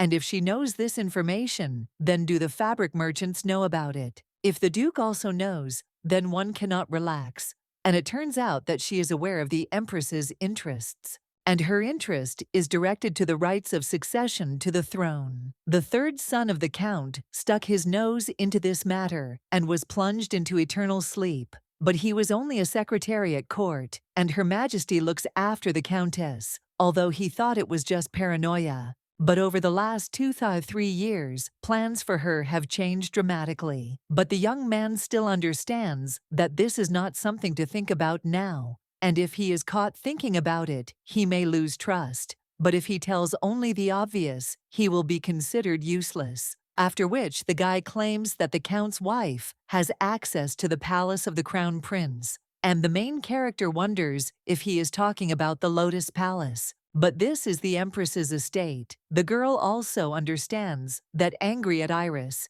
she herself, without realizing it, asked the question expecting to receive some information about her, but she did not even guess that such a thing would emerge. And judging by the hint on the dress, there is definitely something there. The girl could not even imagine that the Countess and the Empress were somehow connected, and by asking questions to the spy, it was obvious that some information about her would be revealed. The Count's wife, named Katya, was the Count's lover in the past, and is now his second wife, and she was an opera singer from the former aristocracy. But this is not known for sure. Despite the dubious origin, the structure of the Count's family is strong. The older brothers, caring for their younger sister, contributed to her official marriage, and the girl wonders why the Empress holds secret meetings, because they are not such close people, and probably few people know about this. After which the main character claims that 20 years have already passed since the Countess's second marriage, and her assistant replies that 17 years, because Mrs. Iris was 6 years old. Then the main character then understands that it turns out to be 17 years ago, and if you take into account Iris's age, at that time the Empress was only a princess, and the Count was very far from politics, and their paths could not cross. And it turns out that the matter is in the immersion of the third son into eternal sleep. Now the main character asks if he is following the Count's wife, and the guy replies that no, and he received this information while visiting Mrs. Iris. The young lady then says that that's it, and thinks for a bit, after which she tells the guy to maintain his current relationship with Her Majesty. The girl also claims that they ask to pass her on and let the guy behave as usual, because they are concluding the second contract not with Mr. Johann, but with Count Krosik, and all she wants is for copies of the reports on the Klausner estate to be passed on to her. The guy then says that he understood the young lady, and the main character says that Casey will visit him with a contract within 2 days, to which he agrees. The young lady then turns to Rosie and tells her to see the gentleman out, after which the guy leaves, and Casey claims that he is not someone who can be trusted, after which the young lady claims that then she will have to bribe him, and thinks that from the very beginning she did not expect any loyalty, because a bribed spy can be lured with money. Well, he won't be able to give the Empress the wink. The Count is economically dependent on the diamond business, and he seems shrewd. The young man also asks whether it is necessary to use this man. He claims that, of course, he does not dare to interfere in the affairs of the lady, and it is simply not better than Lyra to exclude the spy from the plan. The main character claims that this is the easiest way to scout out the situation, and it is impossible to prevent surveillance of such a large family as the duchy. And also, if we get rid of Johann, then someone else will be found, and it is better to control the information through the hands of an already known spy, because it is economically advantageous, since most of the estate's spies are controlled by Johann. The guy also asks if the lady will tell the Duke about this, but Nota replies that this is only her business, and he is too noble for that. The girl also understands that everything was fine until now, and Louise was unable to get closer to the secrets of the family and production. But even if she had gained access, she was not interested. At first, the girl suspected that Johann was luring information out through seduction, but this was not the case. And the Empress is not interested in money and business, the duchy and politics. In this matter, the most important thing is the right of inheritance and connections. And up to this point, Eric was not interested in either, but now everything is different. And in order to protect the boy, it is necessary to keep the secret, because he is a small sprout that the Empress wants to crush. The girl also thinks that if only nothing happened, they would think of her as a happy Cinderella, or better yet, that they would consider this marriage a source of money. After all, in any case, she doesn't think that there is a spy network in the Lotus Palace, and that she would persuade the Count's wife to her side in order to spy on Iris is simply incomprehensible, because what use would she be? The main character also thinks that perhaps she lured the mother to use her daughter, but the question is why she did it. After which they are silent for a while, and the young man looks at the young lady, after which she asks what is going on, but he replies that nothing, and he is just hanging, and also thinks that the lady jumped to conclusions about Lady Iris based only on rumors. The main character then asks what these rumors are. About the young man, answers that they were talking about the relationship between the Duke and Lady Iris, and also that they dated before marriage. The young man also claims that of course this is a false rumor, and these two enviable matches for marriage in social circles did not marry upon reaching marriageable age. The main character then just smirks and thinks that's how it is. The Duke at this time heads to the young lady's office and realizes that since the light is on, it seems that she is still working. Claire is a contradictory girl, and she said that she would live diligently, but this is not true, because living diligently only means enjoying your privileges, like other aristocrats, and she is not that kind of person at all. And to say this pig aristocrat being an aristocrat. But even if you change these expressions and way of thinking, despite all the effort signs to maintain their position and status, he has not met a person more aristocratic than Claire. If she decides to do something, she will never back down, regardless of whether it is her personal decision or obedience to an order. And even though the girl has abandoned her studies, it is only to hide her abilities from others. And there was nothing special that day. The Duke then claimed that the girl could clearly do better and wondered if she was not trying at all. And the talented girl was not even in the student rankings, so she must have intended to receive low grades. The young lady then claimed that it was very wonderful to hear him speak of her skills, and the Duke asked what that meant. To which the girl replied that this meant that it was certainly pleasant to hear such things. But even if she, being the daughter of a baron, received high marks, she would not be able to use them anywhere. The boy realizes that he doesn't remember what he answered then. Now the Duke enters the young lady's office, and Gray asks if he really came at such an hour. The Duke only asks if he has anything to do with this matter, to which he replies that, of course, because a contract was required. After which the blonde man moves on, and the main character asks why he came so late. The guy claims that she still hasn't returned home, and he thought he should walk her home. He also asks if his servant has come, to which the girl replies that he has. But to be honest, arranging a meeting via a note sent 20 or 30 minutes in advance is not the best idea. Many people found that it is impossible to send it faster. And the young lady claims that the meeting is scheduled at least a week in advance,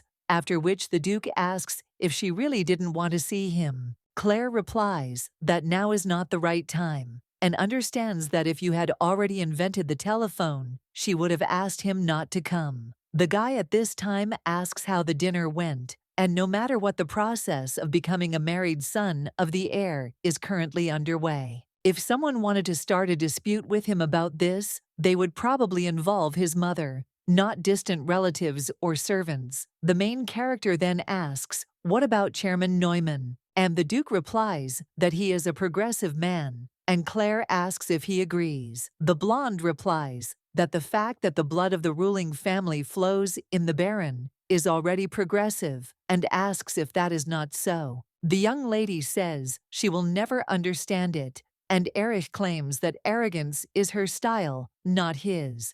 And the main character asks what he is talking about, after which the guy claims that she says that she does not understand this progressiveness, but there is a difference between Aron the Baroness and him, who is the owner of the duchy. So it turns out that deep down she can't accept it. The young lady then claims that it's something new, after which they head back to the estate, and the guy asks if she did a good job. However, the girl claims that now she is more concerned with the affairs of the Klausners and not Krozik and his ilk. The Duke then says that this is how, after which he looks at the lady and turns to her. But when the girl asks what he wants, the guy only remains silent, after which he says that nothing. After that, they go outside, and the young man asks why she is angry, and the main character asks if he is talking about her. The guy then claims that she is raising her voice, but the young lady says that she is not at all, and what could have made her angry, because she is just tired. That is why it seems that way to him.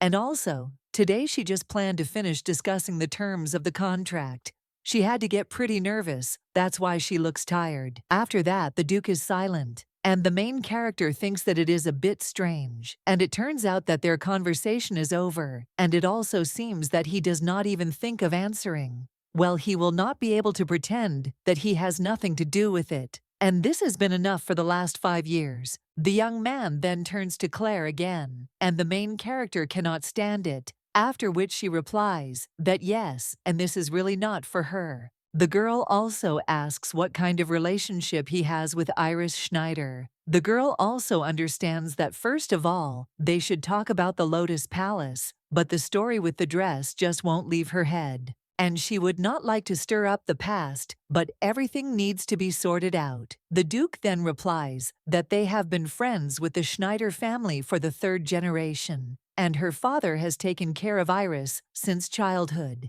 And the main character asks if this is all after, which the young man asks if there should be something else. To which the young lady asks if rumors spread quickly, since they are in a marriage of convenience, and he will be dating someone else. The guy then asks why he would deceive Claire, but she asks what about the dress. The guy then asks what dress she is talking about. The girl claims that it was the dress she was wearing when she left his room, and that it belonged to Iris Schneider. The blonde then asks what she is talking about, and the main character wonders if he really dated 2 people at once, because it's simply unbelievable, and if only she knew. Well, the Duke then just approaches the young lady and kisses her. The main character is still angry and tries to push him away, after which he claims that she actually got angry, and the guy suggests that she get even more angry, after which the main character asks if he is really saying this to hang her. But the Duke only claims that she is so hot when she is angry, after which he sits down next to her, and the main character asks what he is doing. The guy answers that that morning he asked Pavel to bring a dress because he tore her clothes. The main character then asks when, and the guy answers that when he woke up. But Claire replies that she is not talking about that, and the guy claims that if she wants to know where it is from, she will just ask. And it is strange that he and Iris ended up in the same studio. The guy also claims that he said to buy this dress in a good place. And the main character then asks when he woke up, and also, didn't he wake her up as soon as he opened his eyes? Because then he should have woken up at least an hour earlier. Well then, the young lady suddenly falls silent, and the guy asks why, and does she think she looks funny in her sleep? To which the girl replies that she doesn't. And the Duke tells her not to worry, that her jealousy may seem indecent, because she is not the only one. The main character asks what he is talking about, and when she was jealous, the guy claims that he is not the kind of person who would build a relationship with a girl who is not married to him. After which the young lady gets embarrassed and wonders if he is really saying this to her face. The guy then just moves closer to her and kisses her again. A little while later, the girl is already lying in bed and realizes that she has taken over what she wanted there, but it looks like she overdid it with alcohol. The young lady also says that she feels hot, after which she realizes that she fell asleep all sweaty. So she feels disgusting, and the bed is also uncomfortable. The girl also thinks that if only someone would walk on her back. And at such moments, she wants to return to the modern world of the proletariat, and now some kind of boiler, air conditioning, warm floors, or at least a heating pad, bandages, paracetamol, and a spring mattress. Then the girl gets out of bed and tells him to let her go already. However, the guy suggests that she just sleep because it is still a long time until dawn. After which, he lays her down on the bed, and the main character hits him, but realizes that he has no reaction even to the hit, and he pretends that he doesn't care. The girl also understands what it is, because her arms hurt, and is interested not because of the bed, or because he is training like that. The guy then asks what she is talking about, and the young lady only asks if his back hurts. After which the young man claims that he can't even be a gentleman in bed. Claire screams who is talking about this, and also asks when he ever behaved like a gentleman, and how his back cannot hurt after sleeping on such a bed. The girl also asks if there are ropes at the bottom of this bed, and the guy replies that there might be, and the young lady says that she needs to buy a new one. She also wonders why he is looking at her like that, and didn't he say that he would break the bed? But the guy asks what After which the young lady claims that one needs to know how to use advanced technologies, and that a bed is not just furniture but a whole science. She also wonders if they can change the bed since she sleeps there anyway now, but Pony replies that no, and he thought that she would want to settle in separately. The young lady then claims that she did say that he needed a private office and study, and also wonders if the bedroom is different. The guy then realizes that it is normal to use different spaces, and he thought she knew that well. The guy also says that if she doesn't want to, then let her say so, because there are still a lot of rooms there, and the young lady claims that she understands everything. And it's also inconvenient when someone just goes off the rails with demands to change the furniture and divide it. After which the young man rises above the young lady, and the girl, then a little shocked, claims that her whole back hurts. The guy also claims that she said that the problem was in the bed, after which she was having trouble, and the main character says that it wasn't in him either, and in general, this is only one reason. When morning comes, the girl claims that it is definitely time to get up, and the Duke suggests that she lie down, because there is still a lot of time until morning. But the girl replies that no, not much, and she also needs to check how Roger is coping with her assignment, and there are things to do in the company. The guy then says what she will do tomorrow, and the young lady claims that other things are planned for tomorrow. After which the Duke says, what a meaningless world it is, where you have to work so hard, and no one talks about a comfortable life. The young lady replies that in order to live comfortably tomorrow, she needs to work today, even though she cannot maintain a balance between work and personal life. The Duke then suggests that she leave everything to Carson, after which the main character finally sighs and agrees, and also claims that she will rest today, and even if she falls into eternal sleep tomorrow, then these are already problems for tomorrow. The man then asks if she will involve more people, and the young lady asks if there are many people that can be trusted, and this is not a question that can be solved only with money. The Delfords and the Klausners are different, and there are not many qualified people there. Even if you choose among the most loyal servants, the Delfords have almost no servants, and most of the talented graduates of the academy belong to other families or have sponsors, and without a patron, it is difficult to even establish their identity, because this is a world where blood ties decide everything, and also the place of birth and lying own fame, and most of the most talented are able to easily steal a commercial secret, either for themselves or for their owner. And in fact, they are spies.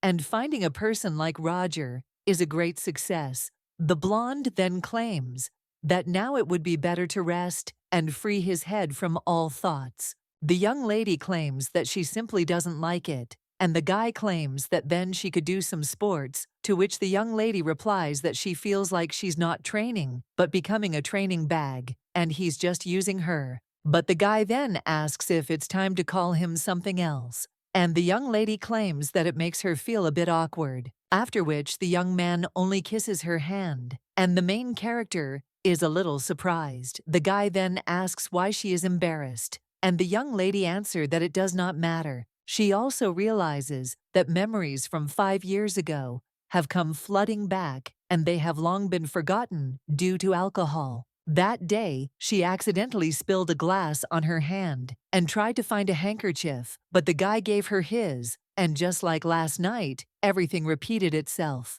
Now the young lady only ruffles the guy's hair, and he looks at her in bewilderment, after which the girl understands that she wanted to take revenge on him. But he is so handsome even when he is disheveled. Then the girl turns around and claims that he is an enemy of democracy. The guy asks what kind of nonsense this is, and the girl replies that she doesn't know, after which the young man turns to her and tries to turn her face towards him. Well, the young lady only claims that when he gets up, he will buy her clothes, and only not made for another. Well, the guy agrees and claims that he will buy the entire studio. The girl also offers to go together, after which the young man will remain silent about the main character tells him to answer. The Duke then says, "Okay," and the young lady turns to him with a smile on her face, At this time, Elliot only sulks and walks menacingly around the room. He also claims that the aunt must have gotten lost somewhere,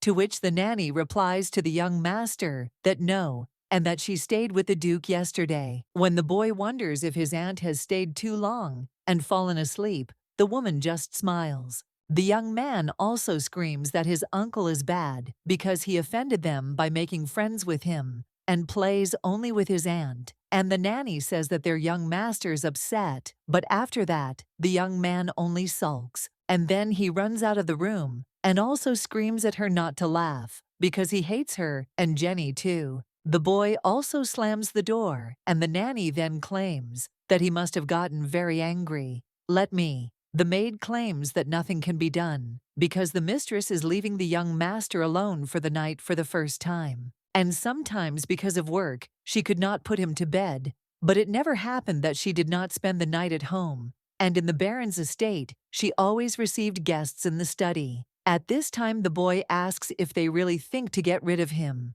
but he will scold his uncle and will not let him take his aunt and will also get angry at his aunt.